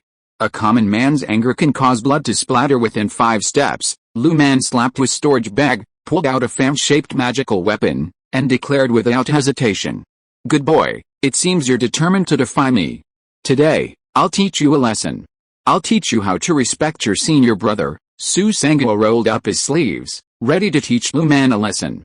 Su Poman stepped forward at this time, blocking the two of them, and said calmly with a look of neither sadness nor joy, Su Sanguo, right? You don't take Zilin Pavilion seriously now? We all heard that they have already announced the name of Zilin Pavilion, and you are still being aggressive. It seems that the Black Dragon Society is going to unify the Liang sect. Even the elders can hardly control it, right? These two sentences seem ordinary, but in fact they put two big hats on Su Sanguo. He is not a fool to be a small leader of the Black Dragon Society.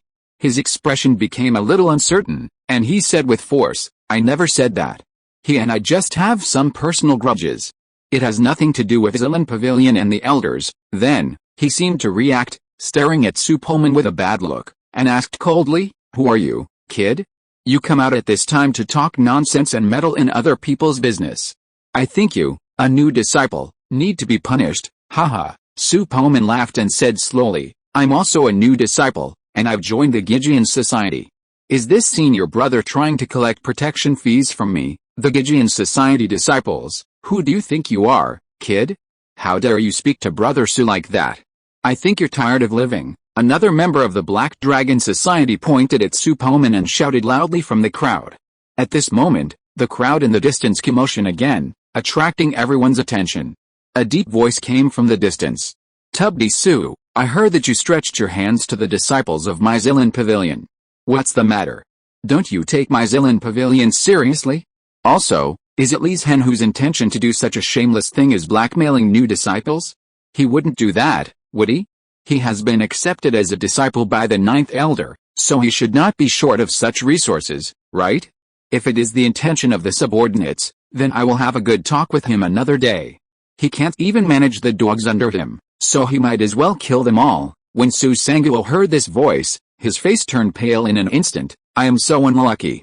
How come I ran into Luo Meng, this evil star, just after coming out?" That voice is Brother Luo Meng, the Deputy Pavilion Master of Zilin Pavilion. He is a powerful man in the 11th level of key refining stage and a big shot in the upper Dao court. I didn't expect him to come to our lower Dao court. Interesting. Su Sanguo is so arrogant, and now he runs into Luo Meng's hands. I'm afraid he will have a hard time. Of course, Luo Meng is known as the King of Heluo. He has completed the task of strangling evil monks in a row within a few months.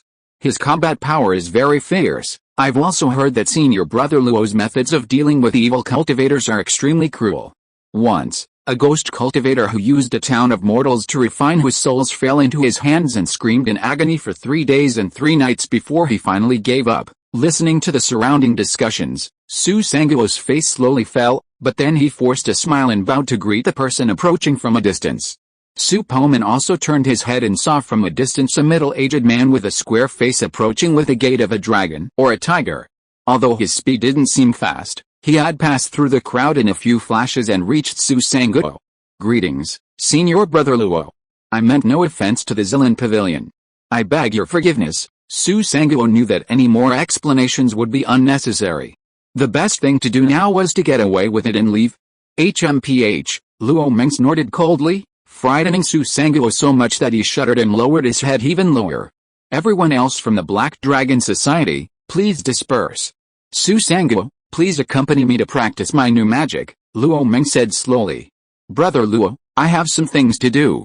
Can we go another time?" Su Sanguo said bitterly, his voice clearly lacking in confidence, so much so that his voice trailed off.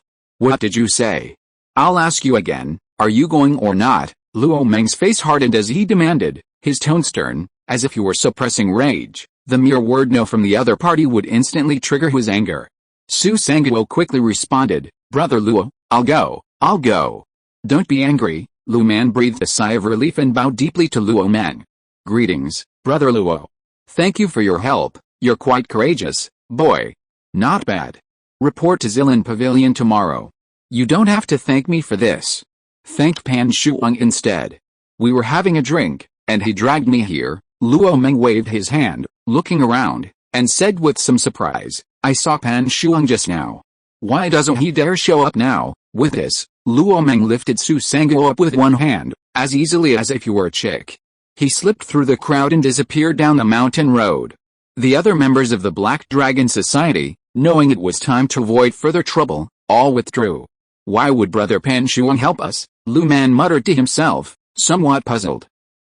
Senior Brother Pan really helped me, but why didn't he come?" Lu Ziner stood on tiptoe and glanced at the crowd around her. When she found that there was no sign of Pan Shuang, her expression was a little lost. After hearing what Lu Ziner said, Luo Man hurried over and asked, "Little sister, what's going on? Why did Senior Brother Pan help us?" Did you secretly go to Shangdao Idun? Brother, what are you thinking about? I just asked Senior Brother Pan for a communication jade talisman. I just quietly activated this jade talisman to ask Senior Brother Pan for help. I didn't expect that he really helped us out. Luziner shook a green jade talisman in her hand and said happily. It seems that Brother Pan is not deliberately avoiding me, but is too busy. Brother, let's go to Zilan Pavilion to find him tomorrow and thank him for his help this time. When Luman heard this, he felt a headache. This girl is really hopeless when she is obsessed with love. Su Poman looked at the jade talisman in Luziner's hand, and thought that the world of Immortal Cultivation actually has a communication tool similar to the telephone. It is really technologically advanced. It would be great if we could make a smartphone like the one on Blue Star based on the array pattern, so that the long night would not be too boring. Chapter 111 Sword Embryo Method. After the Black Dragon Society's disturbance, Nirongchuan and his companions lost interest in continuing their stroll through the night market. After strolling along the mountain path for a while, they each returned to their own stone huts to rest. Su Poman went to the Internal Affairs building alone to collect some necessities and then returned to his own stone hut. He closed the stone door, and a cool light streamed down from the moonstone, illuminating the stone hut. Since there's nothing to do anyway, I might as well practice some 5 elements magic before I rest. Su Poman stood beside the stone table, raised 2 fingers to his lips, and muttered a complex and incomprehensible incantation. Quick, a small flame appeared in the void above his fingertips. It didn't last long before it suddenly died out. Su Poman silently recalled the previous blockages in his spell, correlating them with the insights his super brain had revealed, and then tried again. After repeated failures, Su Poman slowly found the knack of the fireball technique, finally performing it successfully for the first time near midnight. A fist-sized crimson fireball hovered silently in the air, waves of heat emanating from its surface, distorting the surrounding air. An inexplicable connection had formed between his spiritual consciousness and the fireball, allowing him to wield it upwards and downwards simply by expending his spiritual energy. Its speed was proportional to the rate at which his spiritual energy was depleted. The fist-sized fireball, trailing a trail of flame, danced around the stone house, leaving a fleeting crimson glow and waves of heat in its wake. Like a remote-controlled crimson meteor, Su Poman controlled it with his spiritual consciousness, making it soar, descend, and swing left and right, with immense pleasure. Inside the stone house, besides the cool silver glow emanating from the moonstone, a fireball, like a miniature sun, shone. In the interplay of light and shadow, Su Poman felt as if he were back in his childhood, lighting a firework called Hot Wheels on New Year's Eve, a long string bursting with sparks as he swung it around the yard, chasing bugs and chickens. Puff. After playing for a while longer, Su Poman felt his spiritual power had been depleted, so he extinguished the fireball with a single thought.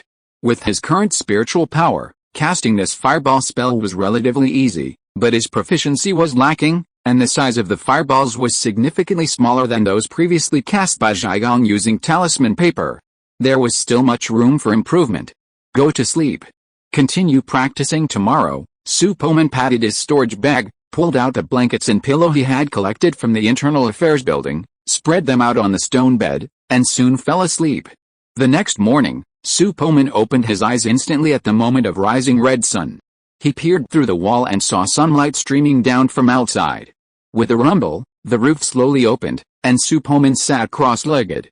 His black iron body instantly activated, its 64-fold light energy enhancement rate boosting his physique faster than even some exceptionally gifted cultivators practicing at full speed. Threads of energy continuously nourished every inch of his flesh and bones, a comforting sensation so intense that he couldn't help but close his eyes. After taking a deep breath of the cool morning air, Su Poman opened his eyes and retrieved the jade slip titled Flying Sword Forging Method from his storage bag. He placed it on his forehead for a moment, then activated his super brain mode and began to deduce, using sunlight as energy. The Flying Sword Forging Method reads smoothly, unlike the obscure Scorching Sun technique, because most sword cultivators lack knowledge of refining. It primarily introduces a method for forging a flying sword using a sword blank. This method's greatest advantage over the fire refining method is that it requires no prior knowledge of refining. Simply melt and forge rare materials you've found into the blank to create your own unique flying sword. Swords forged using the sword blank method possess varying properties depending on the materials used. The higher the quality of the materials, the stronger the resulting sword. This forging method also involves uncertainty. Even with the same materials, the resulting swords will vary in properties, depending on various factors such as the material ratio, timing, and heat. For every sword cultivator, a flying sword forged by one's own hands is a one-of-a-kind creation, like one's own child. Whether good or bad, it carries a special bond within them. If rare and precious materials are added during the forging process, the resulting flying sword will have a very high initial grade, with a chance of incorporating some high-grade attributes. In the world of immortal cultivation, common materials like black iron, red copper, celestial tungsten stone, and fireflow rock generally produce flying swords with only low-grade attributes. The most representative and reliable attribute is the 90% chance of incorporating sharp aura when adding a large amount of black iron. This is a common low-grade attribute found in flying swords, slightly increasing their sharpness. For disciples of the Lower Dao Academy, the flying swords they forge almost always have low-grade attributes. Those who can forge flying swords with mid-grade attributes are disciples of the Upper Dao Academy, and they are among the elite. For ordinary disciples, even having a few low-grade attributes added to their flying swords is a cause for great joy. While the uncertainty of the sword embryo method was a drawback, some fortunate individuals, through sheer chance, managed to forge a flying sword with mid-grade attributes from ordinary materials. While such examples were rare, they were heard of every once in a while. This lottery-like incentive inspired a small group of cultivators in the lower monasteries to constantly search for various materials to forge flying swords, hoping to find the formula for forging a flying sword with mid-grade attributes from ordinary materials, becoming rich overnight and never having to worry about spirit stones again. While the sword embryo method didn't offer the ability to define attributes like the fire refining method, its advantage lay in its unlimited potential for growth. The sword master could constantly update materials, melting higher-grade materials into their natal flying sword to continuously improve its grade and attributes. In this way, the flying sword would grow alongside the sword master, and would not be easily eliminated due to increased strength. A sword blank is crafted from a variety of non-attributed materials, thus not affecting the properties of the flying sword. Like a mold holding various materials, its appearance and dimensions can be adjusted at will, allowing sword cultivators to forge their own unique flying swords. Yesterday, while browsing the night market, Su Poman had spotted an atlas documenting the appearances of various flying swords on several stalls. Apparently, this atlas was quite popular within the Liang sect. He carefully flipped through the first few pages and found the designs quite lackluster, completely inferior to those of the art designers on Blue Star who embody the concepts of cool, handsome, and dazzling to the extreme. However, Quan Wang, standing nearby, was captivated by the atlas and, after some bargaining, reluctantly bought it for a single spirit stone. Chapter 112 Sword Testing Stone. In Super Brain mode, Su Poman mastered the flying sword forging method in less than an hour. Every step of the sword embryo method for forging a flying sword was crystal clear. He believed that, with sufficient materials, he would soon be able to successfully forge his own flying sword. Before noon, Su Poman put away the jade slip and devoted himself to the practice of the scorching sun technique. His black iron body allowed him to practice without any time limits, and without the need for food, he could cultivate continuously throughout the day. The scorching sun technique, the foundational practice of the Liang sect, was inherited from the Harizhen Zhuang of the 7th rank cultivation nation. It was derived from sections of the outer sect's introductory techniques, undergoing revisions by countless predecessors and undergoing countless years of selection and elimination before it was finally established as the sect's mandatory practice. While it has significant drawbacks, its advantages are equally clear. First, the spiritual power cultivated is profound and exceptionally powerful. Second, its cultivation speed is exceptionally rapid. This rapid progress allows the disciples of the Fiery Sun sect, despite limited time constraints, to achieve overall progress comparable to that of the other two major immortal sects. Su Poman was the first disciple in the Fiery Sun sect's history to break the time limit. No longer needing to spend a fortune on ice vein pills to extend his training time, he could cultivate indefinitely in the sunlight, resulting in a training speed far beyond his wildest dreams. In the evening, Su Poman slowly concluded his practice. His spiritual power had increased significantly, and his training speed was approximately 4 to 5 times faster than when he practiced a moving mountain body refining technique. After pausing his practice of the Fiery Sun technique, Su Poman felt no fatigue, but planned to go out for a walk to familiarize himself with the sect. He also planned to join the returning Sword Society at the Sword Monastery to avoid further harassment from the Black Dragon Society. It wasn't that he was afraid of the Black Dragon Society's scum, but rather that he wanted to keep a low profile and avoid any trouble. Otherwise, with his strength, he could easily wipe out the Black Dragon Society. Su Poman changed his clothes and opened the stone door. He gazed at the sunset glow, his mind racing. He looked out into the distance, past the numerous buildings, and saw the disciples of the Liang sect. Some were practicing magic, some were drinking with friends, and still others were sleeping soundly in their beds. A variety of lives came into view. Dong the bell rang, and a group of children, just now pouring out of the Ziwen Hall, headed straight for the Wuyu Hall. The smiles on their faces resembled the elementary school students Su Poman had seen on Blue Star, leaving school. They played and romped along the mountain path, discussing what the teacher had taught them. Some chased each other, swinging weeds in their hands. They only paused and restrained themselves when they encountered their senior brothers. Compared to them, the newly initiated children seemed somewhat dull, their expressions occasionally tinged with a hint of sadness, their faces devoid of much joy or happiness. But what could they possibly worry about at their age? Perhaps it was because they were away from their parents for the first time, and they all felt homesick. In fact, these young Taoist disciples, nurtured from childhood, were the focus of the Liang sect's attention.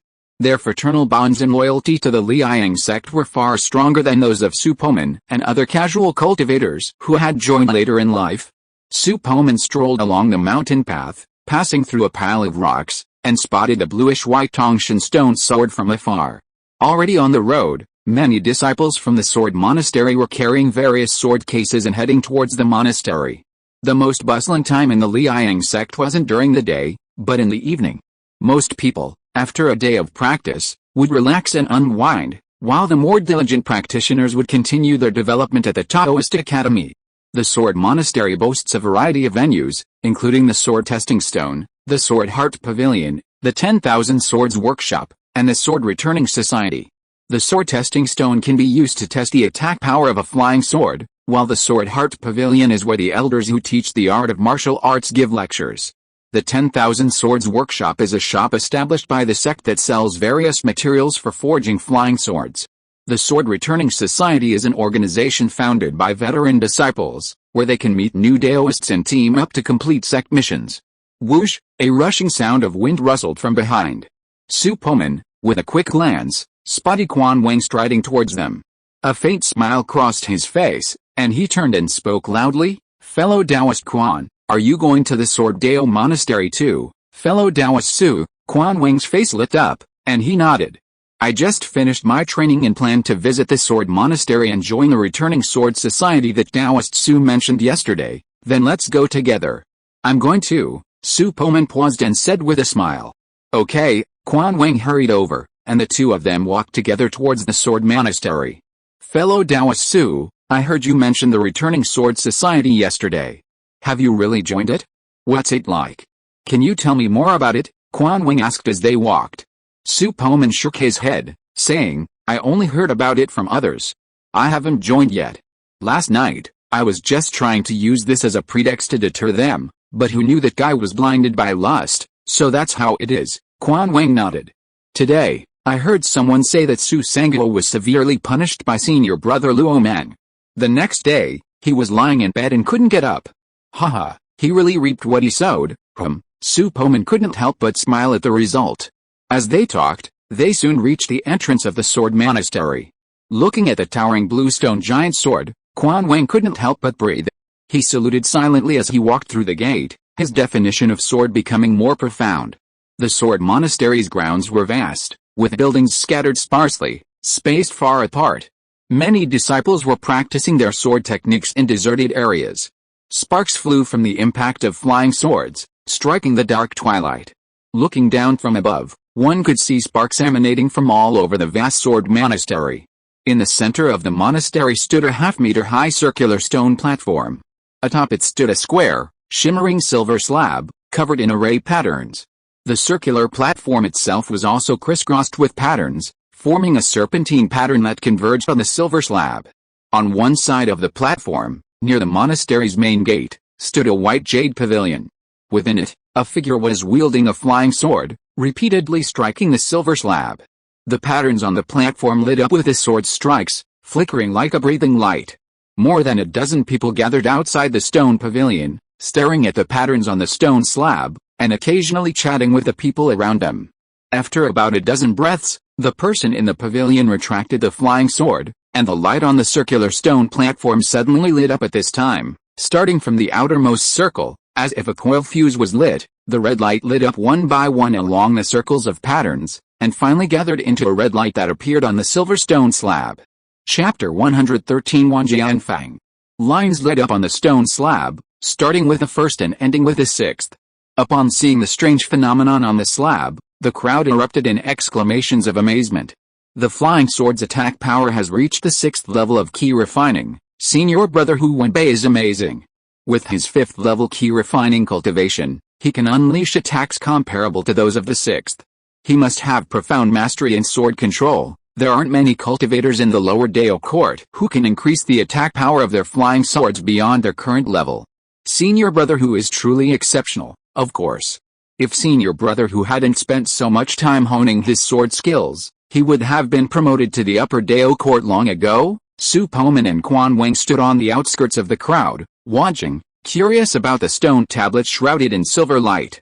That must be the Sword Monastery's sword testing stone.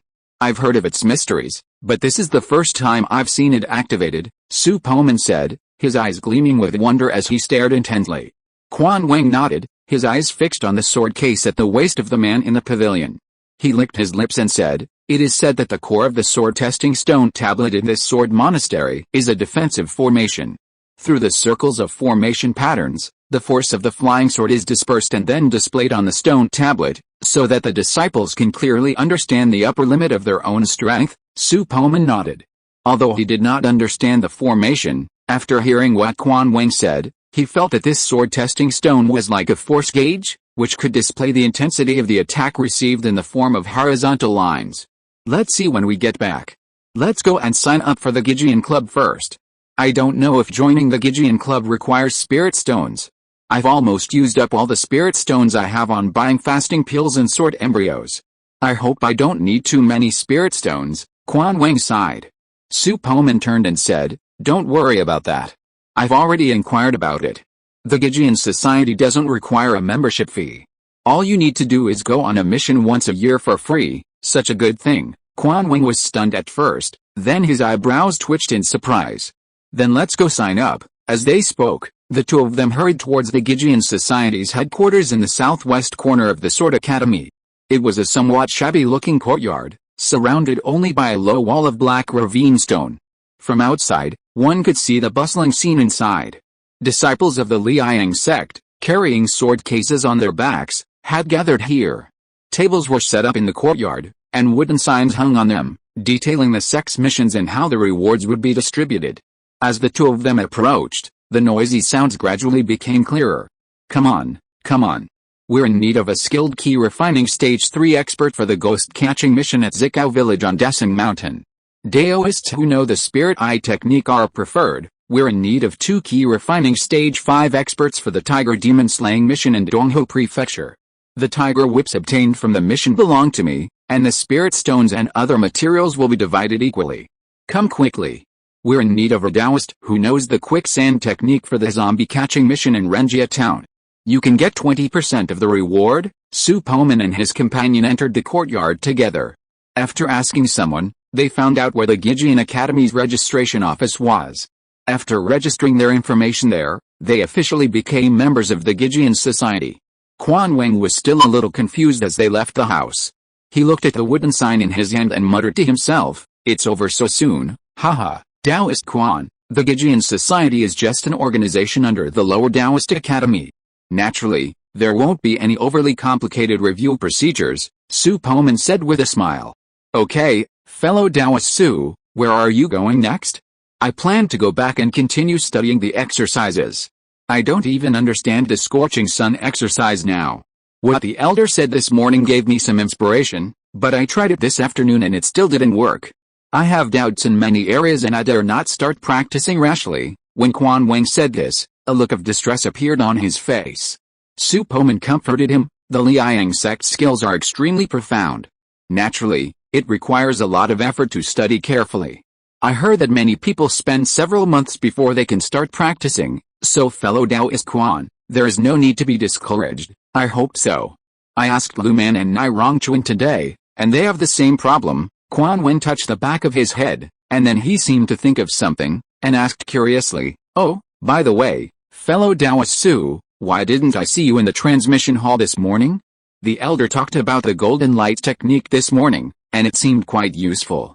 If you didn't listen to it, you would have missed out. Transmission hall. Su Poman's expression straightened, and then he slapped his forehead with a look of sudden realization, and said with a look of regret, "It's all my fault for my poor memory. How could I forget this? I fell asleep this morning and couldn't get up." It's okay, fellow Taoist Su. Tomorrow another elder will be giving a lecture at the transmission hall. Just get there early. After each lecture, 3 disciples are allowed to ask questions. It's a great opportunity to clear your doubts, Quan Wang said earnestly. Su Poman nodded. Then I'll go to the transmission hall tomorrow too. Okay, I'll go ahead. Fellow Taoist Su, goodbye. Quan Wen bowed and said goodbye. Su Poman nodded, returned the bow, and smiled. Fellow Taoist Quan, goodbye. The two parted at the Gajianhu entrance, and Su Poman headed towards the Wanjianfang. Not long after, a pentagonal wooden building came into view. A sign with the 3 gilded characters Wanjianfang hung high above the door frame. The wooden building looked very old, standing 7 feet tall and shaped like a chessboard, 5 rooms wide and deep, with a straight north-south entrance. The building consisted of 5 stories, 3 visible and 2 hidden. The ground floor was lined with wooden pillars, while 4 towering pillars in the center reached the top floor, and 16 wooden pillars flanked the structure. The floor was square, with overhangs carved with strange animal heads. While the roof, which collected rainwater, appeared pristine, the underlying structures were covered in dust. The wood grain had faded from its vibrant color to dull gray, creating a striking contrast from a distance, like a ragged old man wearing a new hat. As Su Poman entered the building, he felt a faint ripple of spiritual energy emanating from the walls on either side. He turned his head to observe and noticed a wall covered in flying swords. These flying swords ranged from sickle-shaped to spiked, dung-forked, and snake-like, forming a vast array of designs. They were displayed like a collection of works, offering visitors a kind of art gallery. Several disciples from the Kendo Academy paused to browse, some even whispering the descriptions beneath each sword. Su Poman lost interest after a brief glance. While these swords were impressive, their aesthetics couldn't compare to the stunning swords from the games he had played before. Chapter 114 Burning Silence. Su Poman headed straight for the inner hall. From a distance, he spotted an elderly man in gray robes, his face weathered, reclining on a bamboo chair behind the counter, half closed his eyes and dozing. Hearing the noise, he slowly opened his slightly hazy eyes and asked weakly, "Are you here to order a custom sword blank? First, go get a blank jade slip. Engrave the shape of your desired sword blank with your spiritual sense and return it to me. I'll pick it up in 2 hours." He seemed to have repeated this countless times before, speaking rapidly, yawning profusely, and slowly closing his eyes again. Su Poman followed his instructions and retrieved a custom jade slip from the altar in another room.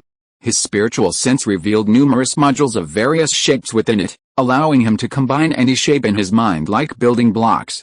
Silently recalling the swords he remembered, Su Poman briefly selected the shape of the Fenji sword from a game he had previously played as the mold for his flying sword. The sword's pommel evokes the shape of a miniature mountain range. 3 raised rings are carved into the area closest to the pommel, followed by layers of woven relief patterns. The hand guard, is asymmetrical, longer on the left and shorter on the right. It resembles a volcanic eruption of magma, or an eagle's head crowned with long feathers. From a distance, it's striking and visually striking.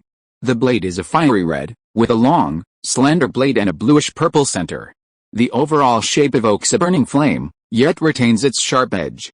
After admiring his work for a moment, Su Poman slowly withdrew from the jade slip. He returned to the half-closed-eyed old man and offered him the slip. The gray-clad elder raised his eyelids and, with a wave of his hand, the jade slip flew from Su Poman's hand and landed in front of him. "Name?" Su Poman replied honestly, "Junior Su Poman." "Well, come back in 2 hours to get the sword embryo. It costs 10 low-grade spirit stones. Remember to bring it," the gray-robed elder replied mechanically, his face expressionless, like an ordinary mortal on his deathbed. Su Poman nodded, clasped his fists, and turned to leave. The gray-robed elder marked the jade slip and, as usual, scanned it with his spiritual sense. The word garbage that was about to slip out was caught in his mouth. Surprise crossed his face, his eyes widening. As he took a closer look, he suddenly sat up from his recliner. He raised his head and stared at Su Poman's retreating figure with a burning gaze, and hurriedly shouted, "Wait a minute, young friend." Hearing the voice behind him, Su Poman paused, turned around and looked towards the inner hall, wondering, "Senior, do you have any other instructions?" The next moment, Su Poman felt his eyes blur, and the gray-robed old man was already beside him. He held up the jade slip in his hand and placed it in front of him. With a serious look on his face, he asked, "Did you design this sword embryo yourself?" Su Poman was stunned, and his heart began to beat fast. Could it be that he had violated some taboo? "This sword embryo was indeed designed by me personally, Senior. Is there anything wrong with it?" Recalling the gray-robed old man's previous action, it was difficult to capture even with his supervision. This showed that the gray-robed old man's cultivation was far beyond his imagination. He displayed a very advanced body movement, using spiritual power to interfere with the refraction of light, thus confusing the line of sight and creating a sense of shuttle. Is it wrong? Haha, it's not wrong at all. I've been in the Liang sect for hundreds of years, and today I finally met a gifted disciple who has designed such an exquisite sword blank. If it's made into a sword, it will surely be more spiritual. The gray-robed elder's previously expressionless face vanished, and he laughed heartily, looking up to the sky. He put the sword blank away, a gentle smile on his face. Su Poman noticed that the cloudy color in his eyes also disappeared, becoming clear and bright, staring at him intently. "Boy, I see that you have a talent for sword blank design. Would you like to become my disciple and learn the art of swordsmithing?" the gray-robed elder said with a smile. Swordsmithing? Su Poman frowned slightly. To be honest, he wasn't particularly interested in swordsmithing, but recalling the gray-robed elder's spell, which resembled shrinking the earth to an inch, he knew there was something extraordinary about this seemingly ordinary man. He subconsciously activated his supervision to take a look, but was shocked to find that his vision could hardly penetrate the gray-robed elder's robe. "Why are you still hesitant? No one else knows my true origins. Take my token and go find Chizayu and ask me who Yang Hong is. Accepting you as my disciple will grant you access to the cultivation resources of a Liang sect disciple. I'll give you 3 days to consider. Come back when you've made up your mind." As Yang Hong spoke, he tossed a heavy token to Su Poman. Su Poman's expression remained unchanged, but he was internally horrified. Chizayu is the name of the Liang sect's current leader, a master in the Golden Core stage. Thinking of this, Su Poman no longer hesitated. He bowed, as if paying respect to an elder, and said in a deep voice, "Junior, there's no need to consider this. Disciple Su Poman is willing to take Senior Yang as his master. Haha, quite clever. Keep the token. If you ever encounter any problems in the Liang sect, just take out my token. I'm sure no one will disrespect me." Yang Hong nodded in satisfaction. Then he slowly said, "Come in with me. Since you've accepted me as your master, I need to explain something to you." "Yes, master." Su Poman nodded respectfully and followed the elder upstairs to the top floor of the wooden building. The formation here was even more powerful than the one below, including soundproofing. Su Poman found that his spiritual sense was even blocked by the formation. He silently followed Yang Hong into an elegantly decorated room. Yang Hong took the main seat, while Su Poman stood respectfully opposite him, pretending to listen attentively. "Su Poman, you are the 19th disciple I have ever accepted. You are very talented in sword blank design. I intend to train you well so that you can inherit my sword-making skills. As for my true identity, it's fine to tell you, but you must not spread the word. The information Chizayu and the group of Supreme Elders knew was also fabricated by me. My true identity is actually the Grand Elder of the Kaiansu sect of the Qingjiang Kingdom, and I once had the cultivation level of the early nascent soul." Hearing this, Su Poman was shocked again, secretly suspicious in his heart. Why did my nascent soul cultivation level fall to this point? Moreover, he wanted to accept me as a disciple in our first meeting and told me such a secret information directly. Is there something fishy going on? Although his heart was full of doubts, Su Poman maintained his usual expression and listened patiently to Yang Hong's story. There are pictures in the comment section, exclusive to subscribed users. Chapter 115 Ouyang Hong. Ouyang Hong, formerly the Grand Elder of the Kiansu sect in the third-tier cultivation nation of Qingjiang, possessed the cultivation of the early nascent soul stage and was a prominent figure within Qingjiang's immortal cultivation world. Centuries ago, remnants of the Xianmo sect fled to Qingjiang, unleashing a bloody storm in the world of immortal cultivation. They not only slew the Qingjiang guardians, who were at the divine transformation stage, but also massacred over a dozen sects, both large and small. The Qiansu sect was also among those slaughtered. Although Yang Hong had fought valiantly that day with the help of his protective formation, he was ultimately defeated by the demonic force of the divine transformation stage. While fleeing, he was struck by a beam of demonic light.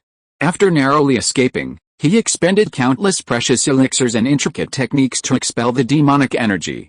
However, his cultivation plummeted, dropping to the late golden core stage, and his lifespan was also affected. He had considered regenerating through possession, but the demonic light was incredibly strange.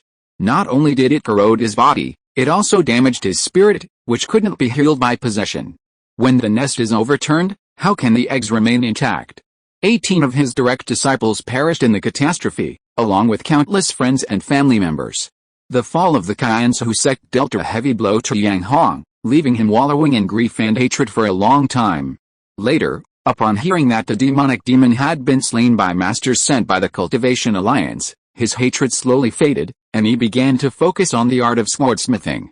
In Qingjiang, where all his former friends and acquaintances were gone, Yang Hong no longer wanted to remain in this heartbroken place.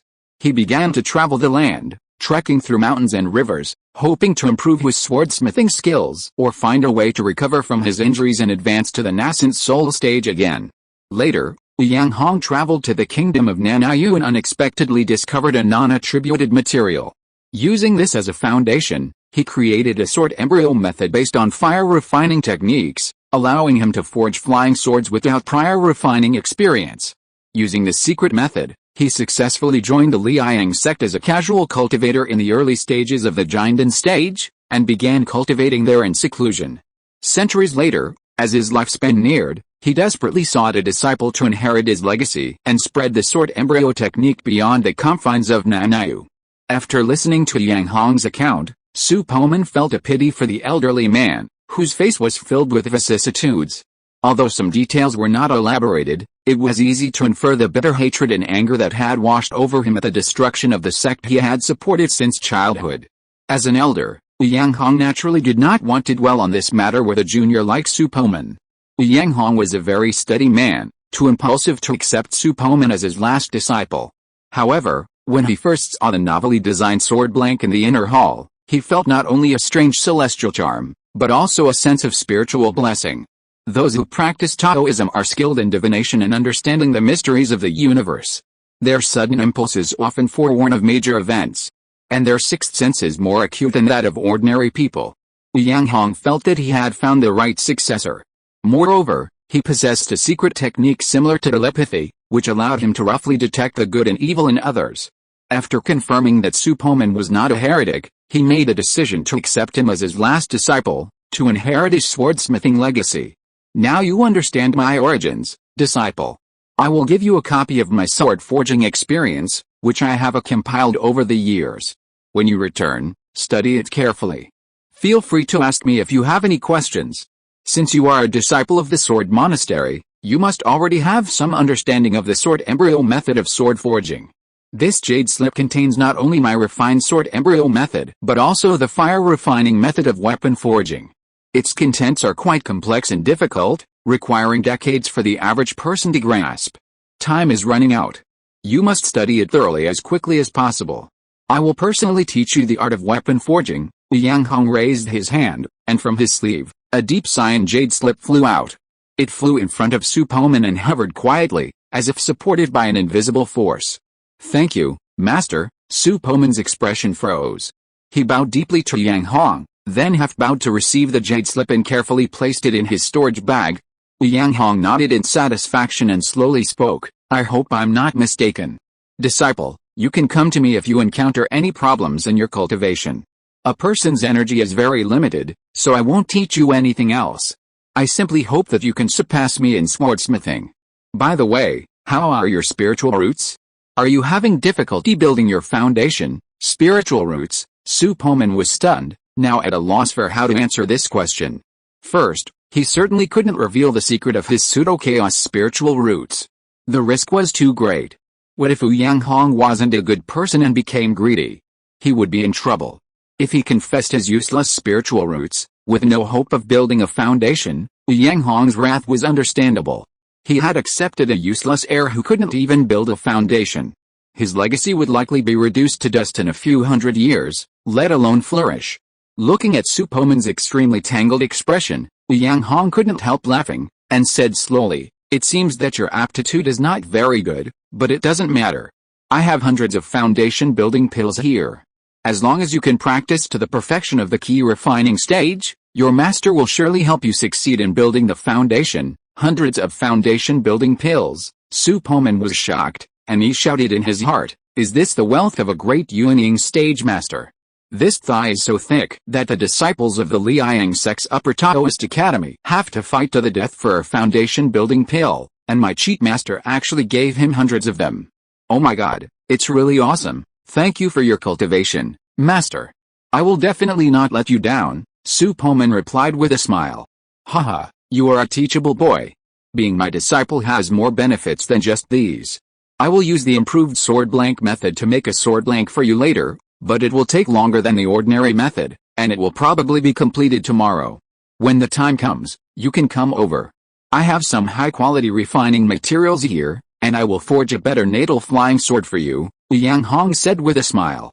As he spoke, he took out the sword blank jade slip, checked it with his spiritual sense, and could not help but exclaimed, "Disciple, how on earth did you come up with such an ingenious design? The appearance alone seems full of spirituality, and contains an inexplicable Taoist rhyme. This sword is like those famous immortal swords in ancient legends, with a transcendent sword rhyme. Compared with it, those flying swords in the corridor on the first floor are just a pile of dog shit." There are pictures in this chapter. If you're listening to this novel on a channel other than Fanfic World, it means they downloaded and uploaded it without effort. We cordially invite you to visit our channel, Mundo Fanfic Novelis. There you'll find the original version of this story, and you can explore many other novels of various genres. We're waiting for you to immerse yourself in a world of incredible novels. Chapter 116 God Tempering Technique. Su Poman was puzzled and asked curiously, "Master, didn't you hang up those flying swords in the corridor on the first floor on purpose?" Haha. Those pieces of garbage were made by the registered disciples that Chizayu stuffed into my way. The current leader of Liang sect is quite ambitious. He has long coveted my sword-making inheritance, so he sent 2 young men with good qualifications to the Wanjianfang to be my registered disciples. One is called Xiaoze and the other is called Luo Bingao. Although Xiaoze has good qualifications, he has evil intentions and no talent in sword-making. The molds he made are really disgusting. He probably made that pile of shit in that corridor just to please me and show off his achievements. Yang Hong said bluntly. Then he slowed down his tone and said lightly, "Another female disciple named Luo Bingao is a little talented and has a good character, but unfortunately, the fire refining method of the master has long been established. The method is passed down to males but not females. If you had come a few years later, I might have changed the rule and passed the complete sword-making method to that girl. Now the sword blank production in Wanjianfang is basically the responsibility of the 2 of them. They should be in the underground fire room now. When you come tomorrow, Xiaoze will probably feel jealous. You should also be on guard against it in normal times." "Disciple, don't worry," Su Poman nodded. "If there's nothing else, you can go back first. I have found a disciple now, and I will no longer go to the counter on the first floor. If you have something to do, just come up to me. The token can directly open the formation restriction here." Yang Hong waved to Su Poman in a kind manner. "Yes, master, then I'll take my leave, go." Su Poman left the room and descended the stairs, exiting the sword monastery and returning to his own quarters. Sitting cross-legged on his bed, Su Poman had no intention of studying the jade slips Yang Hong had given him for refining. He'd rather use his super brain mode during the day to quickly analyze them to save time. Although he didn't yet possess his own flying sword, Su Poman planned to practice the spirit tempering technique found in the sword control chapter to enhance his spiritual awareness. He clasped his hands together and rapidly transformed them, like a butterfly flitting through flowers. His speed grew faster and faster, phantoms appearing on his hands as he muttered a strange, inscrutable formula. Finally, his movements abruptly stopped, all the phantoms vanished, and his hands formed a strange hand seal. Buzz! Su Poman felt a buzzing in his head, a sense of weightlessness rising and falling. Simultaneously, the spiritual consciousness residing within his spiritual altar was suddenly mobilized, constantly compressed and sharpened. A faint pain surfaced in his mind, like silver needles stirring in his skull. It's not a big deal. It doesn't seem as unbearable as the rumors say. Su Poman was curious, wondering why others couldn't even endure this level of pain. As the spirit tempering technique continued to operate, Su Poman felt his spiritual consciousness being constantly tempered, his potential being continuously released, and his spiritual consciousness's strength constantly increasing. The pain continued, and by the second half of the night, Su Poman had become somewhat numb to it. Even somewhat accustomed to this level of training. The effectiveness of the spirit tempering technique was also fading, and Su Poman had to increase the speed of the technique to increase the pain and enhance his training. The soul tempering technique slowly picked up speed, Su Poman increasing it by 10% from its original base. The tingling sensation in his mind returned, and the strength of his spiritual awareness began to rise again. A silent night passed, Su Poman cultivating. As the morning sun rose, he paused, his soul tempering technique ceased its operation, and a surge of coolness suddenly washed over his mind. A feeling of comfort, ease, and joy washed over him, causing him to moan. So good. This thing is addictive. Su Poman squinted his eyes in enjoyment. Although he hadn't slept all night, he felt refreshed and not a trace of drowsiness. His spiritual awareness was like an athlete freed from a punching bag, incredibly light and agile. With a single thought, his consciousness whizzed out at an even faster speed, instantly reaching the destination he desired. Su Poman recalled the method for the object control technique in basic 5 elements magic. His spiritual awareness transformed into a large hand, attaching itself to a stone table within the room. This was his first time using the object control technique. Though his technique was clumsy, he mastered the key points and executed it smoothly. The stone table, weighing over 100 pounds, wobbled and then hovered, as if grasped by an invisible hand. Effortless, as Su Poman gradually mastered the technique, the stone table's wobbling in the air ceased, hovering perfectly steady. With a single thought, the stone table swung up and down, left and right, without the slightest delay that might have come from insufficient spiritual power. This soul tempering technique is quite effective. I need to set aside some time every day to practice it. I also can't neglect the mountain moving body refining technique. I'll also set aside some time for that, Su Poman thought.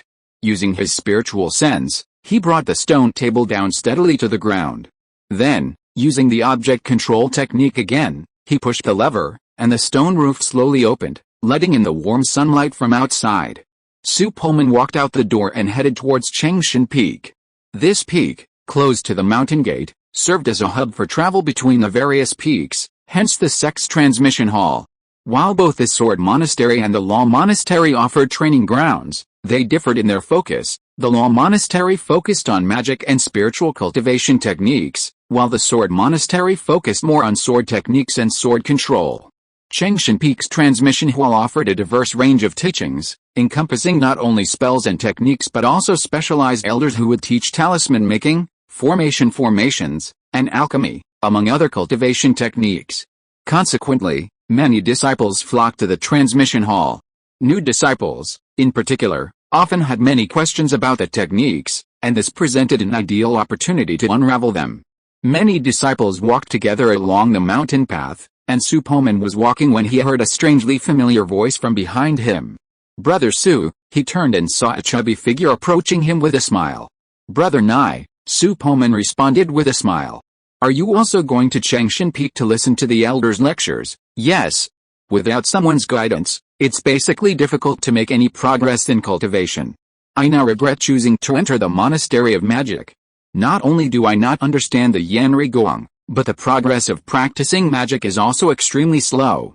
It will probably take more than 10 years to completely master those required spells. Brother Su, does a sword cultivator only need to learn the sword controlling technique? Nai Rongchuan said with a wry smile. Chapter 117 The Hall of Transmission. The Sword Monastery not only offers sword-wielding techniques, but also various sword techniques for casting spells with swords. Thinking about it, it's probably no easier than practicing magic. Su Poman touched his nose and explained with a smile.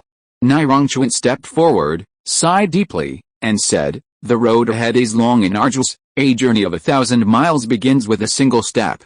The path of cultivation is inherently difficult, and it's the same for everyone. Even those who reach the golden core stage have cultivated themselves gradually from the key refining stage. So we just need to take it one step at a time," Su Poman consoled him. Nirongchuan's spirits perked up at this, his eyes alight with fighting spirit. What a saying, a journey of 1,000 miles begins with a single step. Brother Su is right. It seems my resolve to seek the truth isn't strong enough. Let's go. If we're late, there won't be any good seats in the transmission hall. The two hurried along the mountain path, and soon they reached Changshan Peak. The transmission hall was already crowded with people, and the first few rows of cushions were occupied. Su Poman and Nirongchuan were just about to find a cushion to sit on in the back when someone in front of them turned and saw them. "Fellow Taoist Su, fellow Taoist Nai, come and sit down. There are 2 empty seats." Lu Man waved with a smile, placing the items on the 2 cushions into his storage bag. Nirongchuan's expression was delighted. "Fellow Taoist Lu has saved a seat for us. Let's go." Su Poman nodded, smiled and nodded at Lu Man, then followed Nirongchuan to the front row. But just then, 2 newcomers, using their agility, sprinted past him, quickly walked over to the 2 empty seats, and plopped down. Seeing this, Nirongchuan's face darkened, and he shouted angrily, "Where the hell did you 2 come from? Can't you see those seats are ours? How dare you even force your fat master's seat?" Su Poman's expression also turned grim. He took a closer look at the 2 men's faces. They were both independent cultivators who had initiated a sect with him. The one in front had even been beaten into a pig's face by the Black Dragon Society. They were among the independent cultivators who had led their men to the night market to cause trouble for them that night. Zhao Kun slowly turned from his seat, glanced at Nirongchuan, then exchanged a smile with his companion. He then stood up and spoke with a haughty expression, "Ahem, my name is Zhao Kun, and I'm a member of the Black Dragon Society. Since no one's seated here, I'm here to sit down. What's wrong with that? Yeah, first come, first served, understand? We're all members of the Black Dragon Society. You better watch yourselves, or get out there and get beaten," another skinny, triangular-eyed monkey said arrogantly. Lu Man, standing by, couldn't stand it any longer and couldn't help but retort, "Zhao Kun, you San, you 2 were beaten so badly by the Black Dragon Society before, and now you're colluding with them and aiding them in their evil deeds. How ridiculous, haha." "Lu Man, I know you. Don't think you're so great just because your sister hooked up with a disciple from the Upper Dao Academy. We in the Black Dragon Society are not afraid of you." Yu San's face was filled with sarcasm. As soon as these words were spoken, the hall erupted in discussion. Lu Man's face was as sullen as water. His entire body shrouded in a storm, as if ready to strike at any moment. Frightened by this aura, Yu San quickly declared, "I'm warning you, this is the transmission hall. The elders will be here soon. Anyone who dares to cause trouble here will suffer, then watch your stinking mouth. If you dare to speak ill of my little sister again, I don't care if you're a Black Dragon Society member or not, I'll teach you a lesson." Lu Man's eyes were icy. Yu San wanted to continue his rebuttal, but seeing the murderous intent in Lu Man's eyes, his heart sank. He opened his mouth, but ultimately stopped. They're just 2 cowards who, after being bullied by the Black Dragon Society, are now licking their boots. "Brother Nai, let's find a place to sit in the back. There's no need to bother with such mean-spirited people." Su Poman tugged on Nirongchuan's sleeve and spoke loudly. Su Poman had studied the art of language at the Zuan online school. These 2 sarcastic remarks successfully captured the attention of many in the transmission hall, simultaneously exposing and defining the actions of Zhao Kun and the others.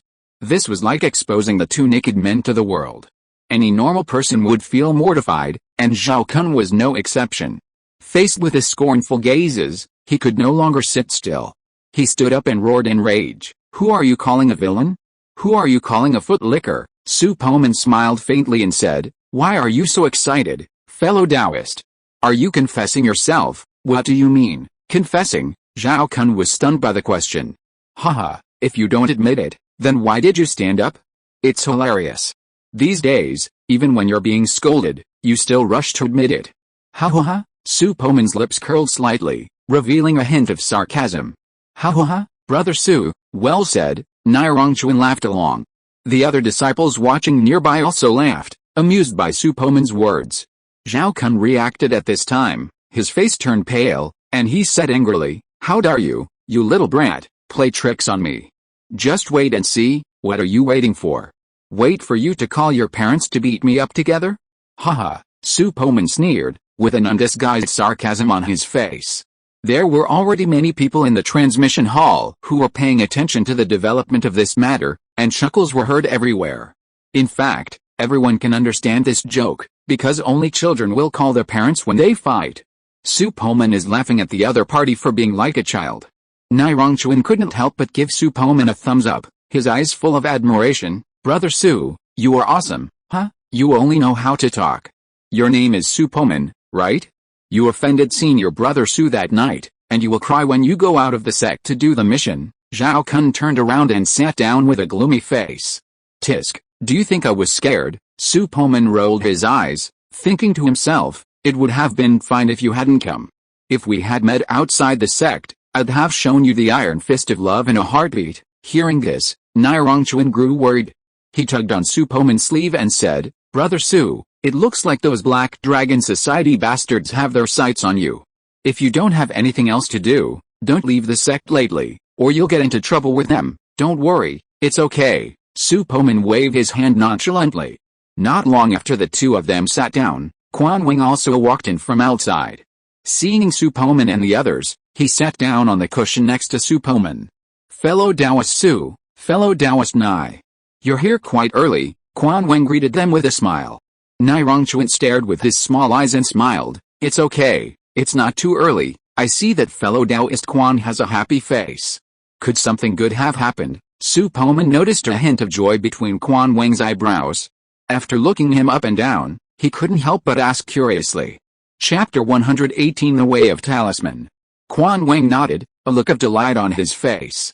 "I luckily broke through a level in gold breaking technique last night. Although I won't be practicing this bodybuilding technique again, this breakthrough has significantly increased my strength. I should be able to take on some simple sect missions next. Congratulations, fellow Taoist Quan," Su Poman said with a smile, bowing.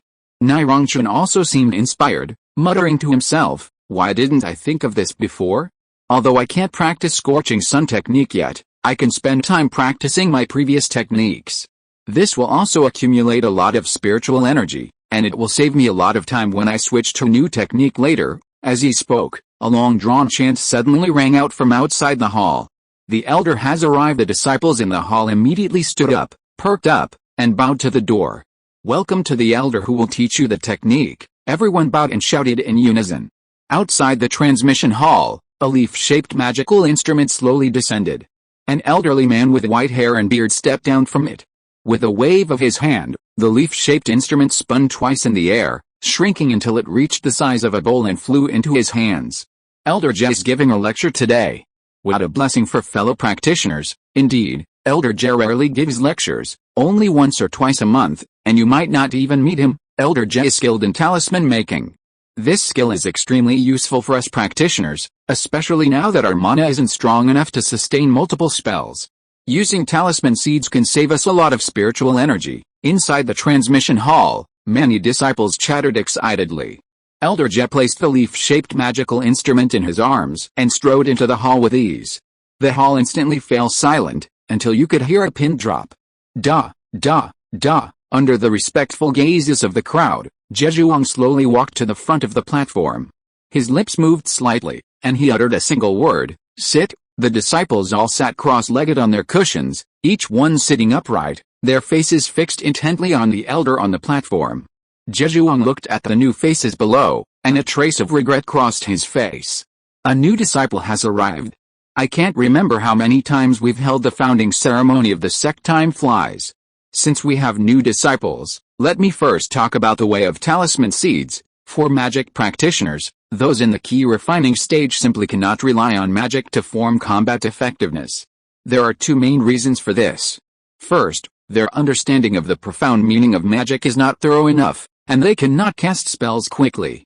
Although our Liang sect has the secret method of clearing the spirit technique, it is too profound and few disciples can cultivate it to a relatively deep level. Second, they do not have enough profound mana to cast powerful spells, and they cannot fight continuously. They often use up all their spiritual energy after casting a few spells. To address this situation, the senior masters have found another way and developed the method of talisman seeds. Talisman seeds, as the name suggests, are the seeds of spiritual talismans. Our way of talisman making requires talent and a long time to hone our skills, but talisman seeds are different. They are semi-finished spiritual talismans engraved on talisman paper and are unique to individuals.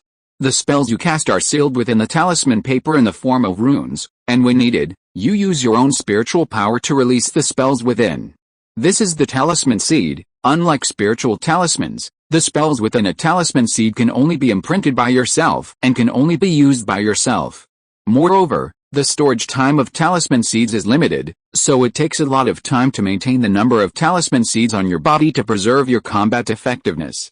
Although talisman seeds are simpler than the way of talisman making, it also requires you to spend time and energy to study the way of runes. The Black Flame Tower has a complete collection of basic runes. If you can comprehend the relationship between each rune and the corresponding heaven and earth, then you are not far from becoming a talisman cultivator. At that time, you can try the true way of talisman making. Okay, I've strayed off topic. Let's get back to the point. Talisman seed refining involves 3 main steps. The first involves drawing the talisman seed shell with runes.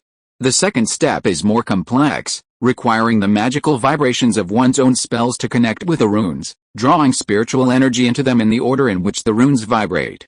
While I've made it sound simple, this step is extremely difficult to execute. It requires a powerful spiritual sense to guide it, as well as a certain understanding of the characteristics of the basic runes. Otherwise, a single mistake could cause the runes to riot and cause the talisman seed to explode. Elder Ge's description was incredibly vivid, and Su Poman quickly gained a clear and comprehensive understanding of the talisman seed process. He also felt a sense of ecstasy, as many aspects of this rune method resembled computer programming on Blue Star. This world excelled at analyzing the universe using runes as a foundation, while the people of Blue Star could implement various functions using lines of code, deducing the laws of the universe through computing power. Comparing the two, Su Poman felt a flicker of inspiration in his mind, and began to harbor a glimmer of tracing back to the origins of the world. In the teaching hall, the disciples listened intently to the lecture on the talisman seed method, but Su Poman's thoughts drifted to an infinitely distant place, becoming increasingly distracted. He seemed dazed, his eyes losing focus. As Zhezhuang spoke, his gaze swept over the attentive disciples below, a sense of satisfaction welling up in his heart as a teacher. Then, his gaze paused, his expression tingling with dismay. He had unexpectedly noticed a student in the lecture hall, his attention wandering. His speech paused, causing the other disciples to scratch their heads and fret. "Disciple, please stand up and tell us about the variations of the talisman seed method I just described." Zhezhuang gestured, his gaze fixed in Su Poman's direction with a chilling glare. Nirongchuan was startled and pointed at himself hesitantly. "Elder, do you want me to tell you?" Zhezhuang shook his head, somewhat dissatisfied. "It's not you, it's the person sitting next to you." Nirongchuan was startled and quickly turned to look, only to find Su Poman with a dazed look in his eyes, as if he were dozing off. "Who is this? How dare he be distracted while the elder is lecturing? He's so ungrateful." "Yes, Elder Zhe is lecturing so well, how could he act like this? His eyes are blank, his ears are blind, he's like dog meat, not even suitable for a feast. This guy is doomed. Now that Elder Zhe has his sights on him, I don't think he'll ever need to come to the transmission hall again." Nirongchuan tugged on Su Poman's clothes, shook him, and anxiously transmitted his voice. "Fellow Taoist Su, wake up. The elder's watching you." Chapter 119, Discussion. When Su Poman regained consciousness, he realized everyone in the transmission hall was staring at him, including Zhao Kun and Yu Sen, with whom he had clashed earlier. Their faces were filled with gloating glee, their hearts filled with a hope that Su Poman would suffer a terrible fate. Looking up, he saw Elder Jack, perched on the podium, gazing intently at him, a hint of disdain in his eyes. Su Poman sensed something was amiss and immediately activated his super brain mode, rapidly reviewing the information he had previously missed. Then, he rose gracefully and bowed respectfully toward the stage. "Elder Jack, As far as I know, there are 18 variations of talisman seeds: Imperial Decree, Absolution, Talisman Bone, and Spiritual Text. The Imperial Decree is the most common. Furthermore, the runes within a talisman seed can be adjusted based on the attributes of the spiritual energy. After hearing your account, I was overwhelmed with joy and pondered deeply. I've been distracted for a while now, and I apologize. However, I have a few half-baked ideas I'd like to share with you. The first is whether the rune sequence can be modified to use a binary rune selection code to resolve the difficulty of guiding rune vibrations. Binary means using the yin and yang of the basic runes as spiritual energy hubs. The various changes during spell casting determine the arrangement of these yin and yang hubs. Could this arrangement solve the problem of guiding spiritual energy into the talisman seed shell? At first, Jejuang thought Su Poman was just grandstanding, his face filled with impatience, and he almost wanted to interrupt. However, as Su Poman continued his story, Jejuang's expression gradually grew serious. Everyone else in the room was completely bewildered, and by the end, they had no idea what Su Poman was talking about, thinking he was just talking nonsense. Quan Wang, a tall and strong man who looked a bit simple-minded, was actually a very attentive person. By observing Elder Ge's expression, he was surprised to find that Su Poman's explanation of the talisman seed method had already aroused the Elder's strong interest. What's he talking about? What nonsense? Just wait. Elder Je will definitely punish him severely. The way of talisman seeds is profound and vast. How dare a new disciple like him speak so brazenly? He truly has no idea of his own limitations. What kind of punishment do you think he'll receive? He's a foundation establishment stage expert. I'm afraid a simple wave of his hand could seriously injure him. I think he'll most likely be banned, like the disciples who caused trouble in the transmission hall a few years ago. He'll be banned from setting foot on Changshan Peak for 2 years. Indeed, this punishment may not seem severe, but it will significantly delay a new disciple's progress. One step slower, every step slower. His chances of achieving foundation establishment in the future could be reduced by 30% because of this punishment. Hiss. The transmission hall was buzzing with discussion, everyone chatting with their friends, eager to watch the show. The noise in the hall began to grow increasingly chaotic. Silence, Jejuang suddenly roared, and the transmission hall fell silent. Everyone looked at the transmission elder on the podium in bewilderment. You youngsters are chattering away all day long. How noisy, Jejuang raged, his spiritual pressure unleashed, terrifying the disciples below. They shrank their necks, refusing to whisper. Then, he withdrew his spiritual pressure, his expression instantly transformed into a spring-like one. He looked at Su Poman with a kind expression and said gently, "Go on. Could you explain to me in detail the matrix layout and rune sequence arrangement you mentioned?" Everyone in the transmission hall stared at Su Poman in disbelief. They had never imagined that Elder Je would be asking a new disciple a question. Elder Je, the truth is, when I was in the mortal world, I've always been interested in numerology. Therefore, I created a matrix distribution method from numbers to solve difficult problems. It's a numerology tool. While listening to your teachings, I suddenly thought of its application to the way of talisman seeds. It can arrange runes in a sequence corresponding to their attributed spiritual power. Su Poman explained to Jejuang in a very basic way the linear algebra he had learned in college, connecting it to the way of talisman seeds through rune arrangement. The entire transmission hall was filled with a sound of questions and answers. Elder Jack, originally seated on the dais, involuntarily sat up straight as he conversed with Su Poman, leaning forward. Whenever they reached a brilliant point, he would uncontrollably dance with joy, like a child receiving a favorite toy. Su Poman's knowledge of the basics of runes was limited, so he would occasionally ask Elder Je questions. Though his questions were simple, Elder Je patiently explained them. In his super brain state, his comprehension was immense, often allowing him to deduce profound insights from a single sentence. The two communicated seamlessly, and it felt as if they were gradually gaining momentum. The other disciples in the transmission hall seemed like mere background figures. Some, eager to show off, listened diligently, trying to grasp the meaning, but soon gave up, only to gaze enviously at Su Poman, envious of his talent for runes. Unlike spiritual roots or physical strength, this gift of comprehension could not be plundered by others. Even cultivators with less talent but high comprehension could achieve great success on the path to immortality, and therefore every sect valued disciples with high comprehension. Nai Rongchuan gazed at Su Poman in amazement, his bean-sized eyes filled with admiration. I didn't expect fellow Taoist Su to have such profound attainments in runes.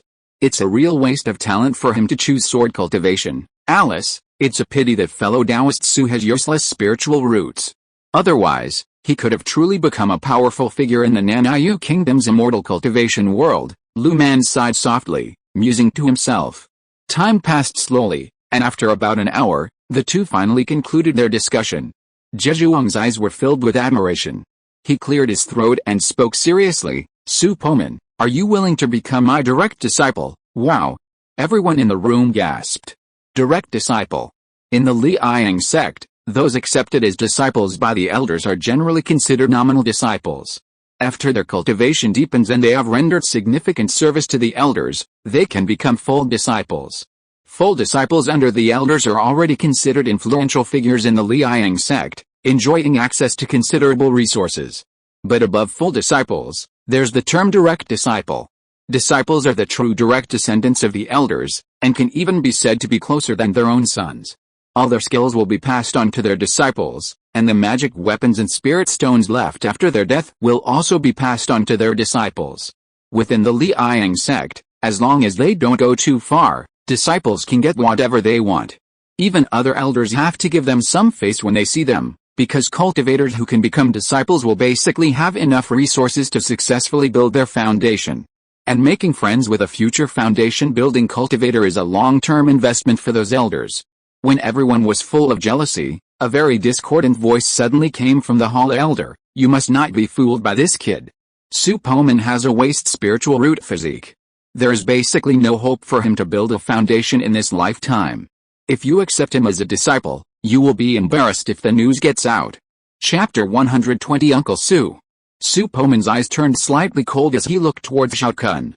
Although he had no desire to accept Elder Jie as his disciple, Zhao Kun's words were venomous, fearing that Su Poman would cause trouble after becoming his direct disciple. Zhao Kun glanced back at Su Poman provocatively, then stood up and said respectfully, Elder Jie, you must carefully consider this matter. After all, being a direct disciple is of great importance. Waste spiritual roots? Little Su, is what he said true? Elder Jie stroked his beard, somewhat hesitant. A direct disciple is the heir to one's legacy. If he can't even reach the foundation establishment stage, it would be a waste of many of his hard-earned resources.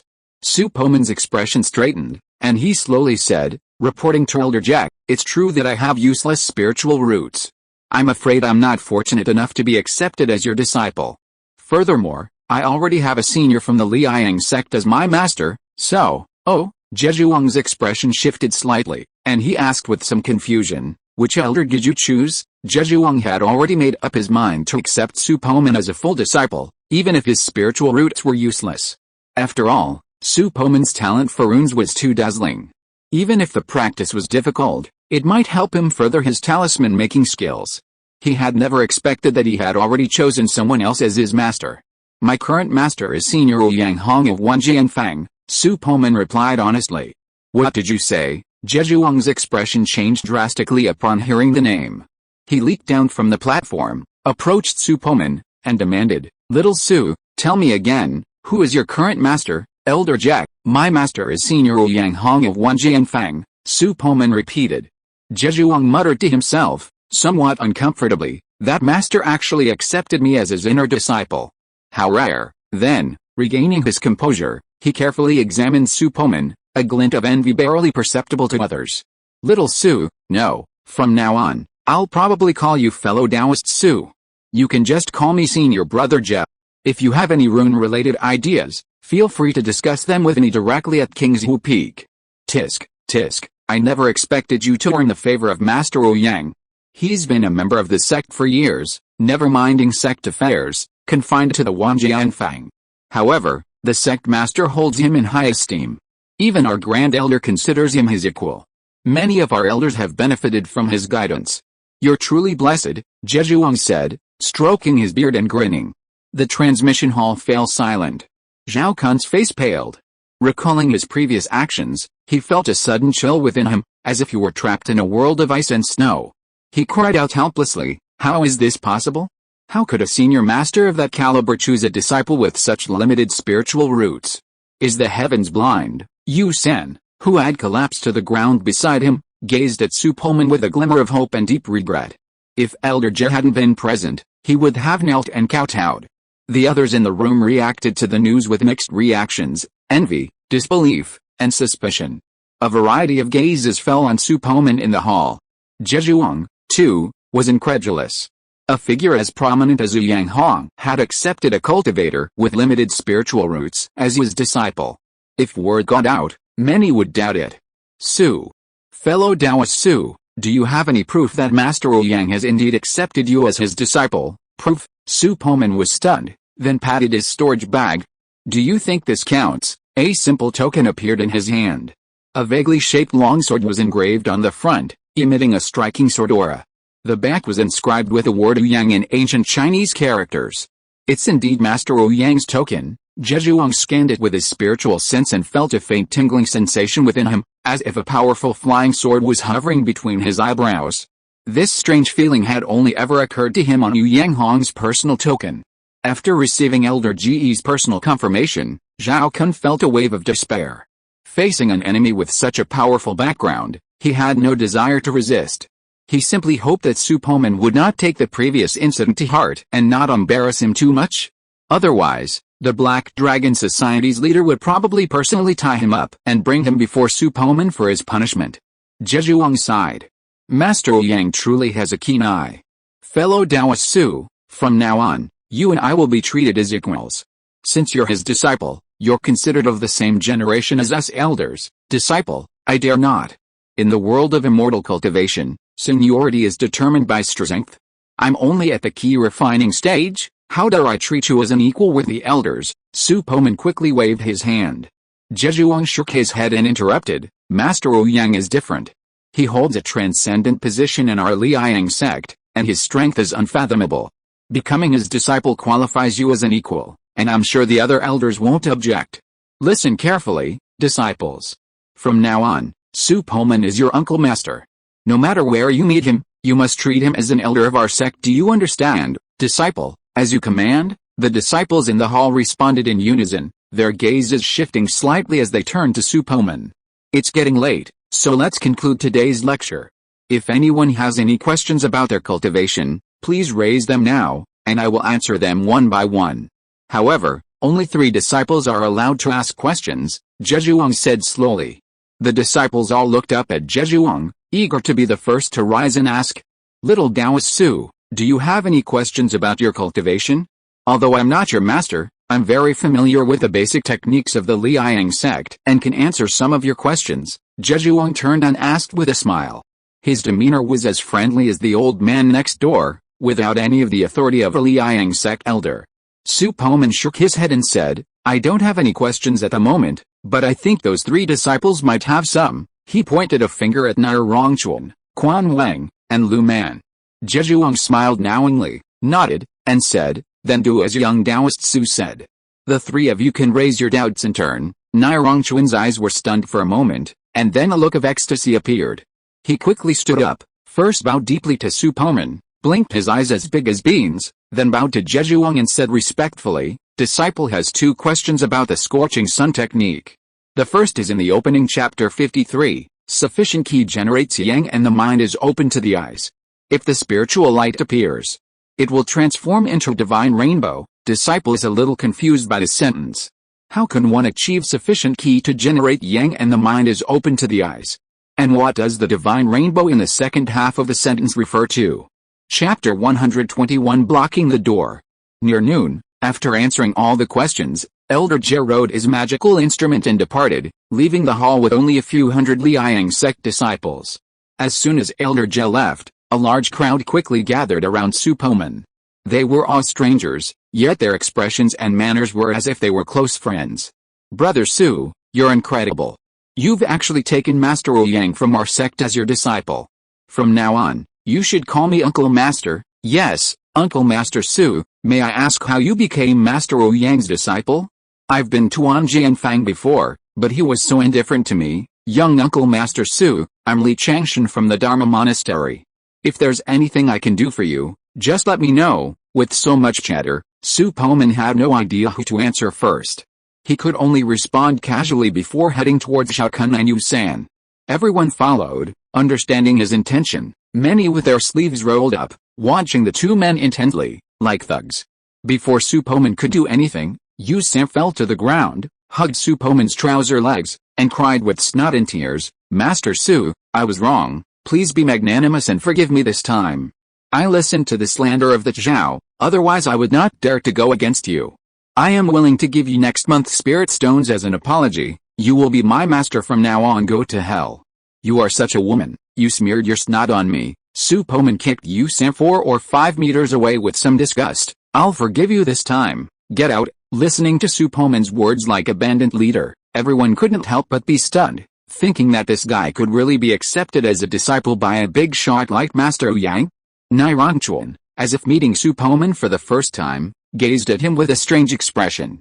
"Brother Su, you're quite a man, but you sound just like those scoundrels from our village when we were little." "Master Su, I'll get out of here." Yu Sam's kick stung, but upon hearing the rest of the message, his face lit up with joy. He dropped to the ground and actually rolled out. "Tisk tisk, this guy's quite interesting." Su Poman shook his head, his gaze fixed on Zhao Kun, who lowered his head. "Zhao Kun, where's your earlier arrogance?" Zhao Kun remained silent, his head bowed. He looked helpless, looking around, hoping for help. Unfortunately, there were no Black Dragon Society members here. And even if there were, they wouldn't necessarily help him. Seeing Zhao Kun didn't respond, Su Poman moved his foot and kicked him directly. The immense force sent Zhao Kun flying backwards, like a tossed sack, slamming heavily against the wall of the transmission hall before crashing to the ground.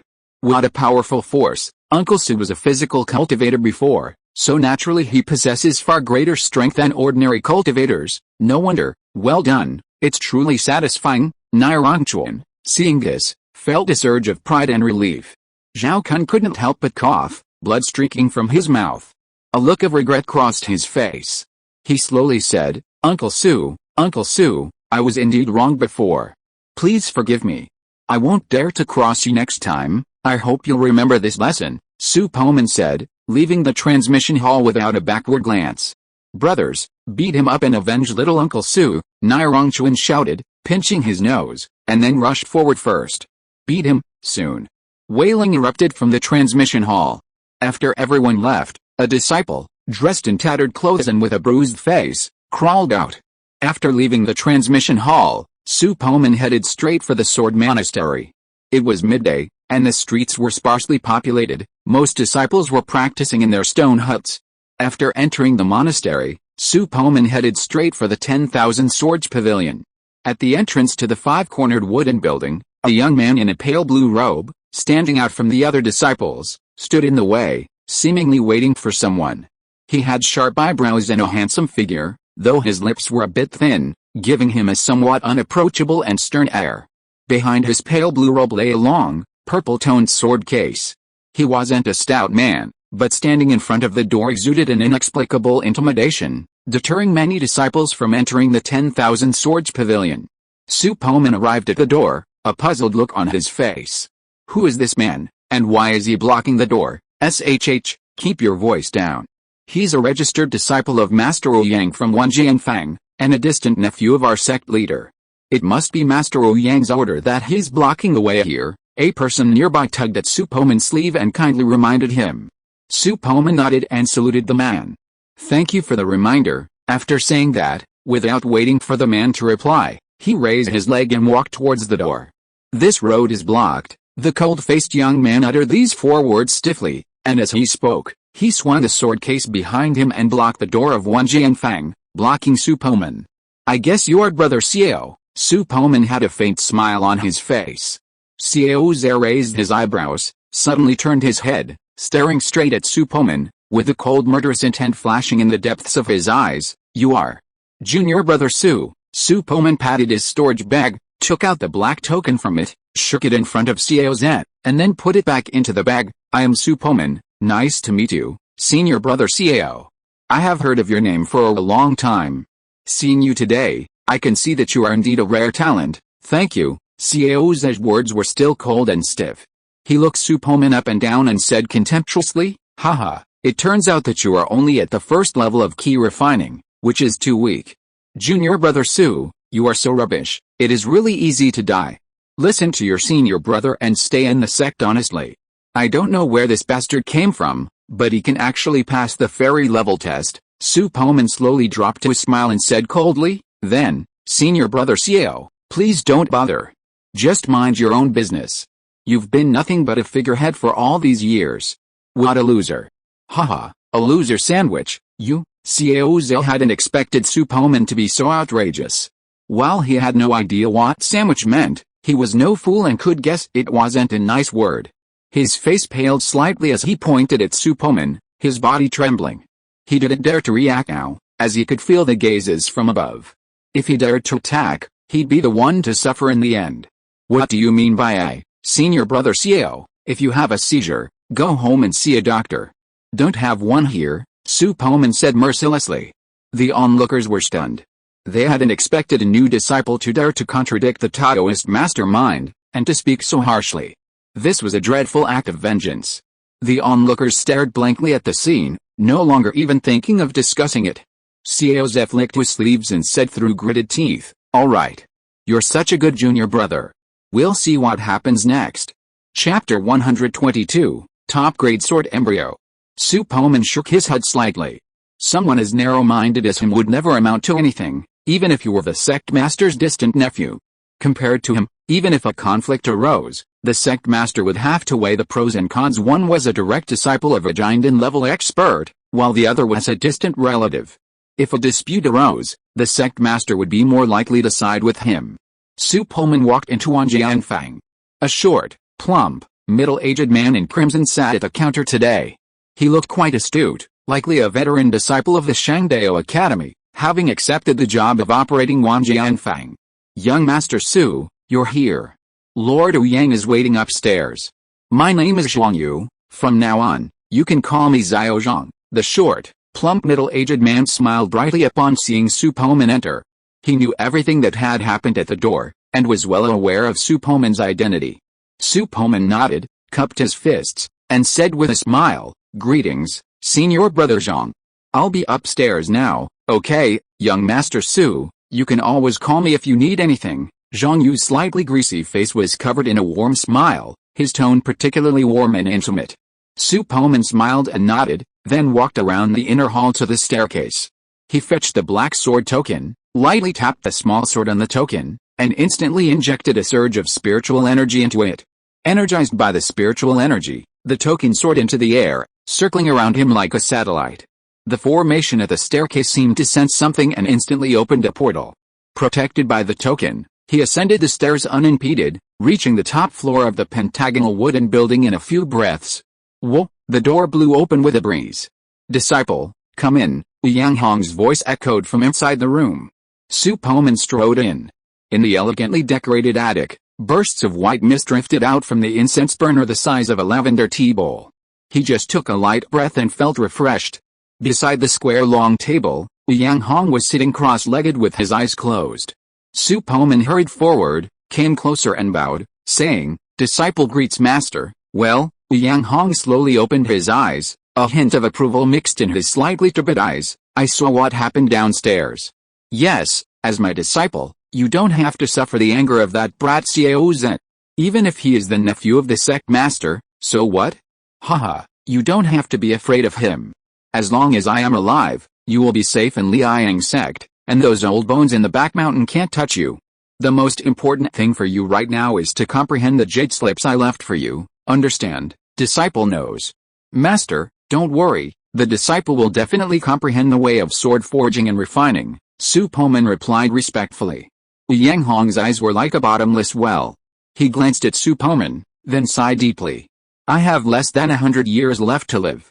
Within this century, you must cultivate diligently and strive to successfully establish your foundation. At the same time, you must also comprehend at least 30% of the sword-making art. Only then will my sword-making skills remain a legacy. You will have to walk the path ahead on your own. Alice, I truly long to see the day when the sword embryo method of sword-making flourishes. Master, is there really no way to recover from your injuries? Su Poman asked, his brows furrowed slightly, concerned. There is a way to recover, but the cost is too great. If I were at the nascent soul stage, I could give it a try, but with my current strength, There's no chance of survival in that place. Yang Hong shook his head, his gaze darkening. Seeing this, Su Poman couldn't bear to ask any more questions. He simply kept this in mind, intending to inquire more fully when his strength improved. This is your sword embryo. I crafted it using a modified sword embryo method. It's made entirely of the finest ethereal chalcedony, a non-attribute material found in the dwindling mountains of Nanayu. It has greater growth potential and is more likely to produce high-grade flying swords. 80% of the ethereal chalcedony I've been collecting for countless years has been used up in one fell swoop. Yang Hong's face twitched as he spoke, clearly distressed. A transparent, crystal-clear jade-colored sword hovered quietly before Su Poman. Its shape mirrored that of the Fenji sword. The entire sword embryo, like a work of art, illuminated the entire room, casting a shimmering, water-like shadow on the wall. Su Poman took the Fenji sword's embryo and caressed it lovingly. A cool, moist feeling spread through his palm, a delightful sensation. This sword embryo is far superior to the one I saw on the first floor, Su Poman exclaimed in surprise. Yang Hong pursed his lips and said, "Don't compare that pile of junk downstairs to this sword blank. Even the flying sword blank of Wu Bailing, the master of the Longyang sword, is made of a far inferior material." Wu Bailing. Su Poman felt the name sounded familiar, and upon careful recollection, he immediately recalled, the Grand Elder of the Liang sect sword cultivation lineage. Yes, I personally crafted the blank for his Longyang sword. It was only top grade, somewhat cloudy, with an uneven jade color and numerous flaws. It's a far cry from the transparent quality of yours. This is probably the most perfect sword blank I've ever crafted, Yang Hong said with some pride. Su Poman nodded. He now remembered the sword blank Quan Mang had purchased from the first floor for 10 low-grade spirit stones. Its texture was like a piece of white stone. Not only was it not transparent, it didn't even have a hint of jade-like luster. It was probably a very low-grade sword blank, and even after smelting the materials, it would be difficult to produce a high-level flying sword. Come with me to the underground fire chamber. I've prepared the materials for your natal flying sword. I'll help you forge it today. Yang Hong stood up and waved his sleeve. The wall behind him vanished, revealing a dark passage. This leads directly to the underground fire chamber. It can be opened with your black sword token. Since you don't know how to control a sword or weapon yet, I'll take you down. Su Poman carefully placed the sword embryo into his storage bag and stood behind Yang Hong. It might be a bit fast. Be prepared, Yang Hong said, grabbing Su Poman's shoulder. Then, in a flash, he entered the pitch-black passage. Su Poman felt a sharp sense of weightlessness, and he realized he was falling rapidly. His supervision captured the irregular stone walls around him rising rapidly, and the whistling sound of wind filled his ears. This speed of descent surpassed the normal range of free fall. Yang Hong must have used a flying spell to accelerate his descent in order to hurry.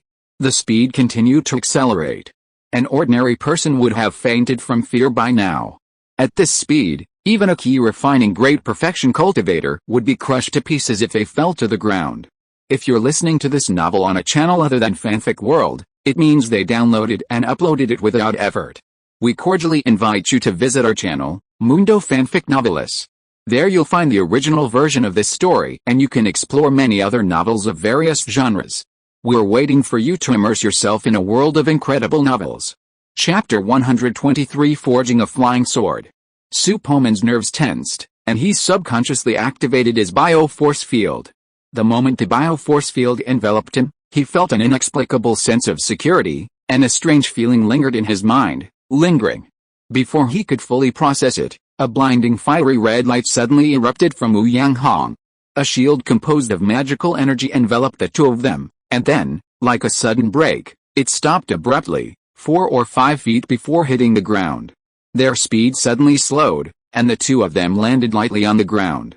After the shield disappeared, Su Poman felt a wave of heat, mixed with a strong aura of fire. The surrounding rock walls were composed of irregular blue-black rocks, and a network of mine tunnels stretched far into the distance. This is it, disciple. The underground fire chamber here is reserved for Master and me, separated from the public area by a formation. Look there, Yang Hong pointed, and a blue, water-like phantom suddenly materialized from the plain rock wall. The black sword token can also activate this formation. Follow me. Yang Hong took the lead and stepped into the blue circle, followed closely by Su Poman. It felt as if they were passing through a thin veil as a vast underground fire chamber came into view. A crimson glow emanated from the smelting furnace below. Even through the barrier of the fire-controlling formation, the violent, scorching energy within was palpable. The walls of the underground fire chamber were illuminated by the glow from the furnace below, and their faces also took on a radiant glow. Su Poman had previously studied the refining steps of the sword embryo method. With a flick of his hand, he withdrew the transparent jade-colored burning silence sword embryo and, holding it in both hands, walked over to the smelting furnace. "Master, has your disciple submitted the sword embryo?" Su Poman turned to Yang Hong and asked solemnly. Yang Hong nodded. "Next, I will personally forge your natal flying sword. You will watch from the sidelines and be ready to channel your essence and blood to refine the sword and deepen your connection with it." "Yes, Master." With that, Su Poman directly threw the sword embryo into the embryo refining chamber at the center of the furnace and stepped aside. Yang Hong walked to the furnace, his robe suddenly moving and puffing up without a breeze. He extended a finger and lightly tapped the furnace, instantly activating the fire control formation. Waves of fiery red flames emerged from the cracks in the underground fire beneath the furnace. The flames were quickly tamed by the fire control formation into tornado-shaped pillars of fire, encircling the Fenji sword embryo. When forging a flying sword using the sword embryo method, the most important thing is the temperature. If the temperature isn't properly controlled at the beginning, the sword embryo can easily be damaged. Therefore, we shouldn't rely too heavily on the fire control array. After all, the fire control array is inert and lacks nuance.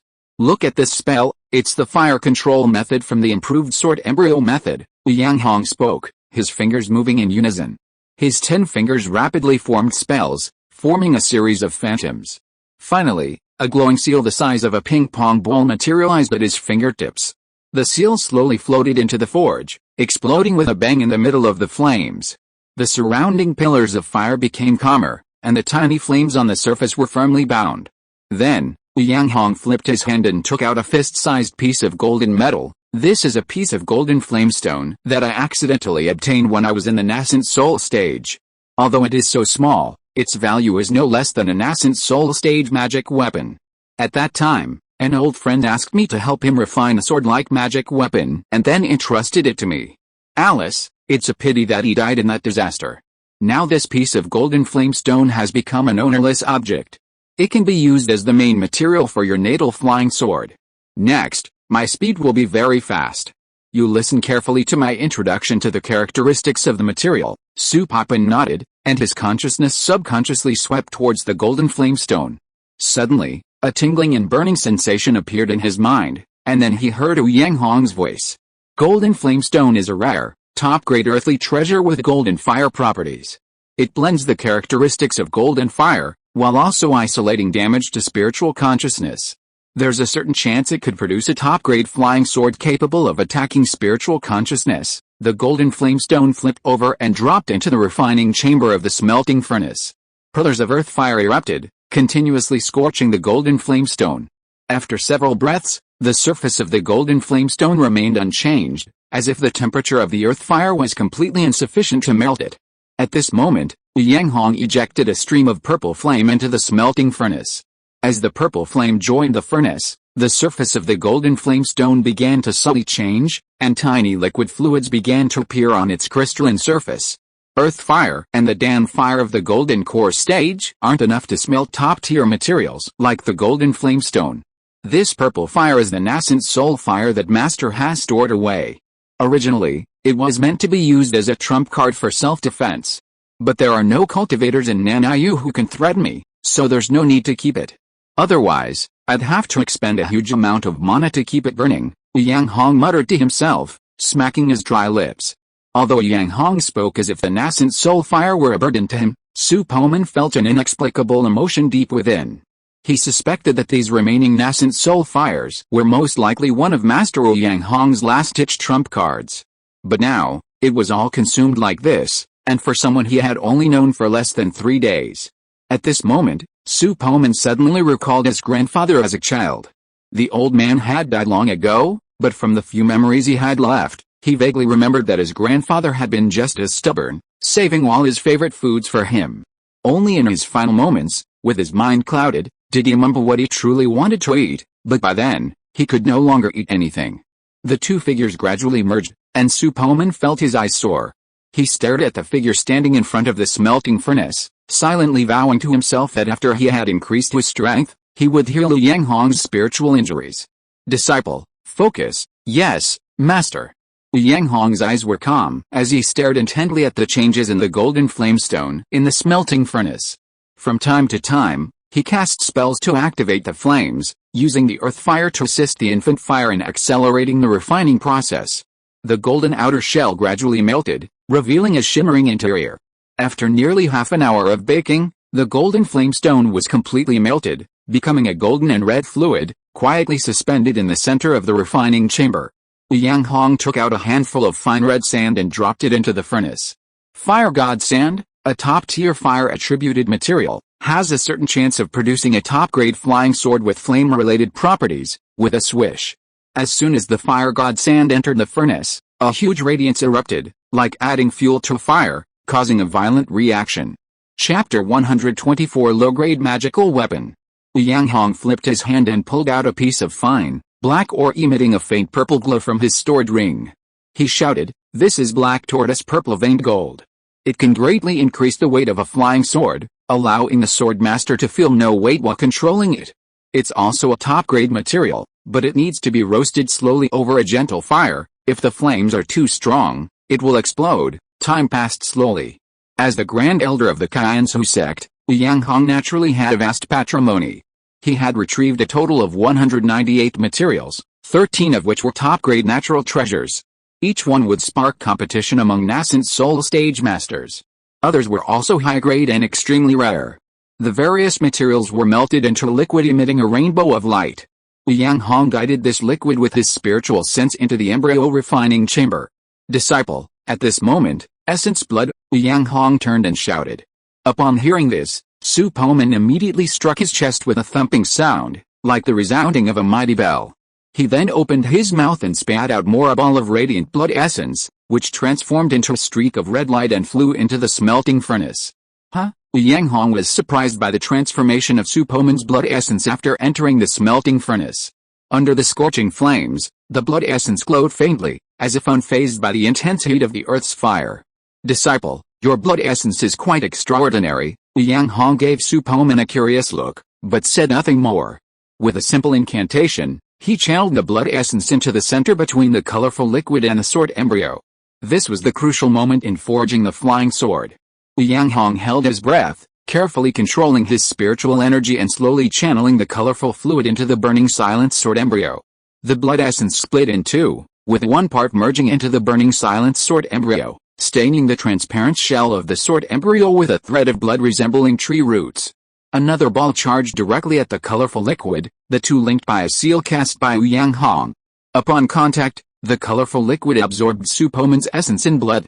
At this moment, something strange occurred within the smelting furnace. The colorful liquid, fused with Su Poman's essence and blood, suddenly began to boil violently. Within it, as if a small sun were emanating, a terrifying pulsation emanated. Bubbles continuously emerged from the surface, and as the bubbles burst, wisps of black impurities rose from them. What is this? Liu Yanghong stared at the colorful liquid, his eyes filled with wonder. What ingredients are actually working to remove impurities? Could it be the iron wing soil? No, it could be the heavenly net tears. After about a cup of tea, the colorful liquid finally stopped boiling. Although its volume appeared slightly smaller, the light it emitted was even more dazzling. Liu Yanghong once again activated his incantations, drawing the multicolored liquid toward the burning silent sword embryo. The distance between them grew closer and closer. The pillar of fire within the embryo refining chamber was activated, swirling around the sword embryo. Flames, freed from their restraints, licked the burning silent sword embryo. The once transparent jade-colored sword embryo began to turn crimson beneath the intense flames. At that moment, Liu Yanghong's eyes gleamed, and he shouted, "Fast!" The melted multicolored liquid plummeted downward, landing directly within the burning silent sword embryo. A radiant glow gradually spread throughout the burning silent sword embryo. Explode! Liu Yanghong's incantations shifted again, simultaneously activating the fire control formation and unleashing countless incantations. The earth fire within the forge suddenly reached full power. Exploding flames surged through the furnace, engulfing the burning silence sword embryo in a raging blaze. Not enough. Nascent soul fire, go! A wisp of purple flame, left over from melting various top-grade materials, joined the embryo refining chamber. The furnace suddenly shook violently, and the surface crackled under the heavy load. Oh no! This furnace's refining chamber isn't strong enough. Yang Hong's face darkened. He quickly cast several reinforcing spells on the furnace's surface, increasing its strength. Then, his telepathic voice transmitted, "Disciple, this furnace might explode. I'll contain the flames here to ensure your natal flying sword takes shape. Get out now. Your master can't be distracted to protect you." Su Poman gazed at the cracked furnace with some concern and said hesitantly, "Master, are you all right here? Will you get hurt? Don't nag me.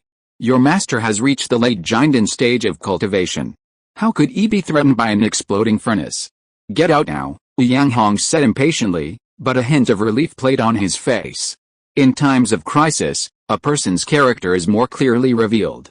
He had not been mistaken about this disciple. Su Poman nodded and slowly exited the underground fire chamber. He retrieved the black sword token and left the formation's reach. He stood at the entrance of the mine, waiting silently. In the darkness of the cave, there was no sense of time passing. Su Poman felt as if an instant of time had passed. Suddenly, his mind moved, and he sensed a being of flesh and blood appearing within the formation. Just as a look of surprise crossed his face, a deafening explosion erupted from within the formation. Immediately, with a trembling sound, the formation surrounding the underground fire chamber was completely destroyed by the shockwave, revealing a scene of fire raining down from within.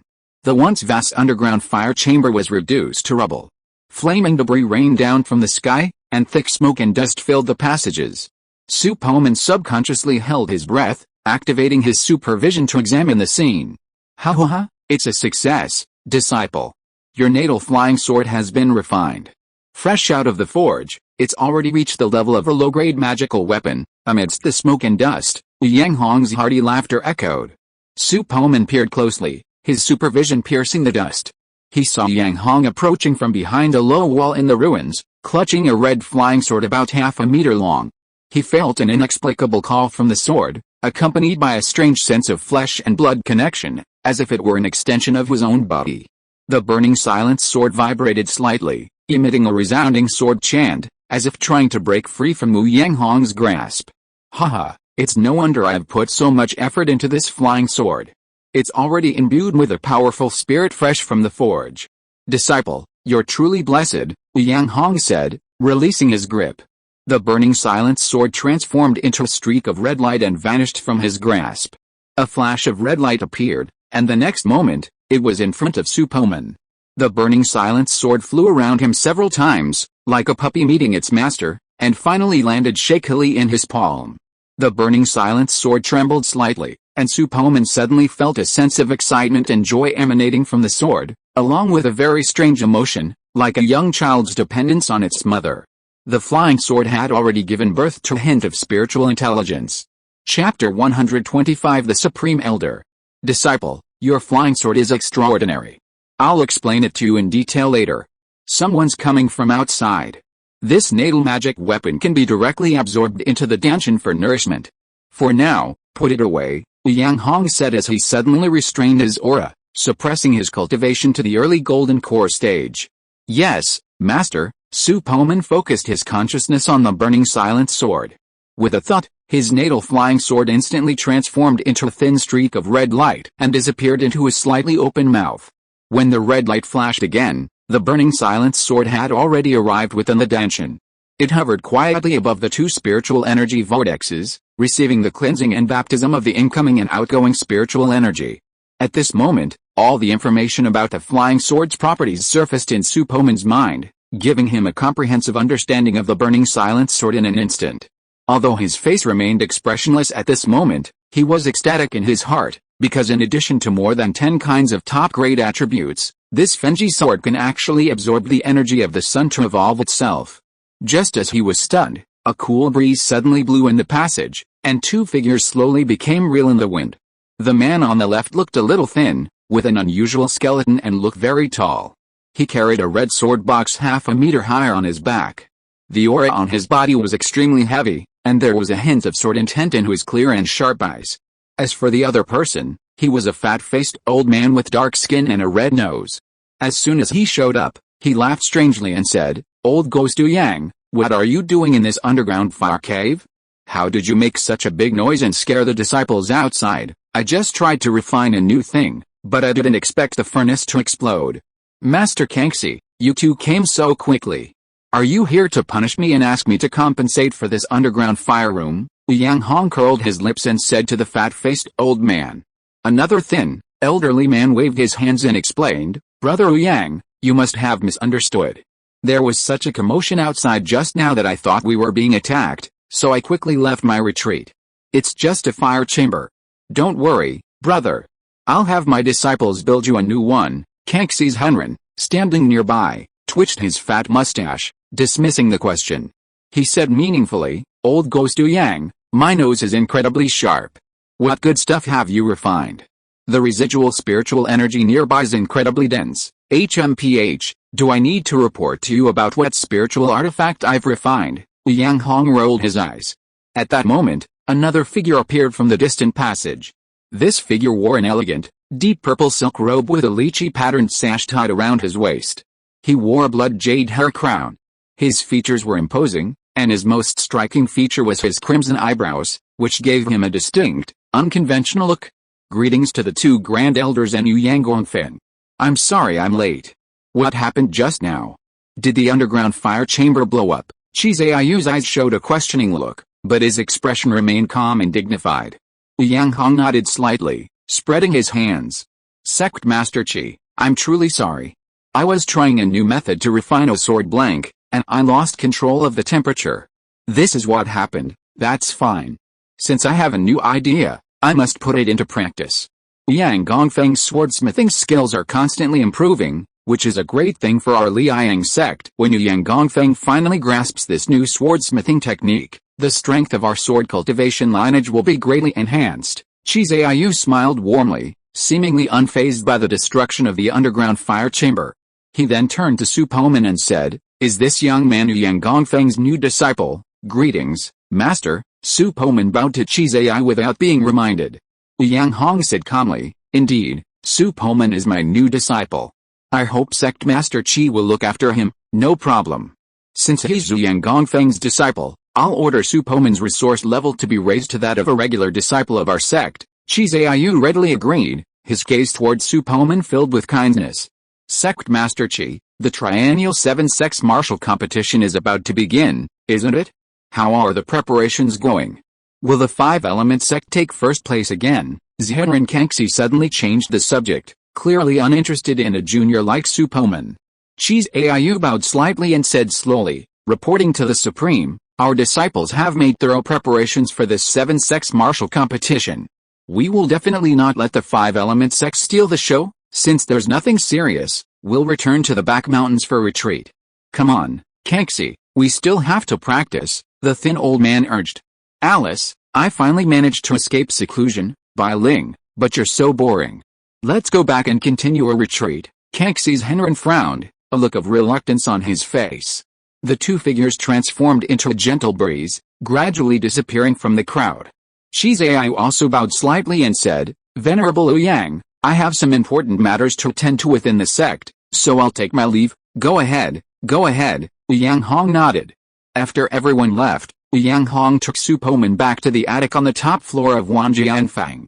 "Bring out your natal flying sword and let me take a good look," Yang Hong excitedly said after activating the formation. Su Poman opened his mouth, and his spiritual sense controlled the Fenji sword to fly out from his danshan, then using the sword control technique to levitate it in midair. What a near-perfect flying sword! Yang Hong's eyes gleamed, and he surveyed the Fenji sword, marveling at it. The crimson blade, the slightly unrestrained hilt, the elegant, simple hilt, the fiery crimson blade tinged with bluish-purple flames, these features combined to create a supreme beauty and unbridled visual impact. "Does this flying sword have a name?" Yang Hong asked, his head tilted slightly, his eyes fixed on the burning silence sword, captivated and captivated. Su Poman pondered for a moment. "Disciple wishes to call it Burning Silence." As soon as these words were spoken, the Burning Silence sword instantly vibrated, emitting bursts of clear, Melodious sword chants, as if responding to the name with immense fondness. Burning silence sword, burns heaven and earth, bringing silence to all living things. Yang Hong chewed on the sword's name twice, a look of admiration on his face. What a name. No wonder the sword spirit is so delighted. Your burning silence sword was a low-grade magical weapon level flying sword right out of the forge. It's extremely rare in the world of Immortal Cultivation. Although giant and stage cultivators can begin to refine their own innate magical weapons, the refined ones are at most spiritual instruments. They require countless years of nourishment from their own spiritual energy and blood essence to transform them into magic weapons. Therefore, only those giant and stage cultivators with deep backgrounds can possess one or two low-grade magical weapons. Even some per-Yuaning stage cultivators use low-grade magical weapons. Although I used many good ingredients when forging the flying sword, I didn't expect to forge a magic weapon level flying sword. This can be said to be a pleasant surprise, Yang Hong explained to Su Poman while observing the burning silence sword. Su Poman nodded, his face showing unconcealed joy. End of this chapter. Thank you very much for reaching the end. Don't forget to like. Looking for more exclusive content and immediate access? Subscribe to our Patreon. Remember, every like, subscription, or donation encourages us to continue. Thanks to everyone, see you in the next video.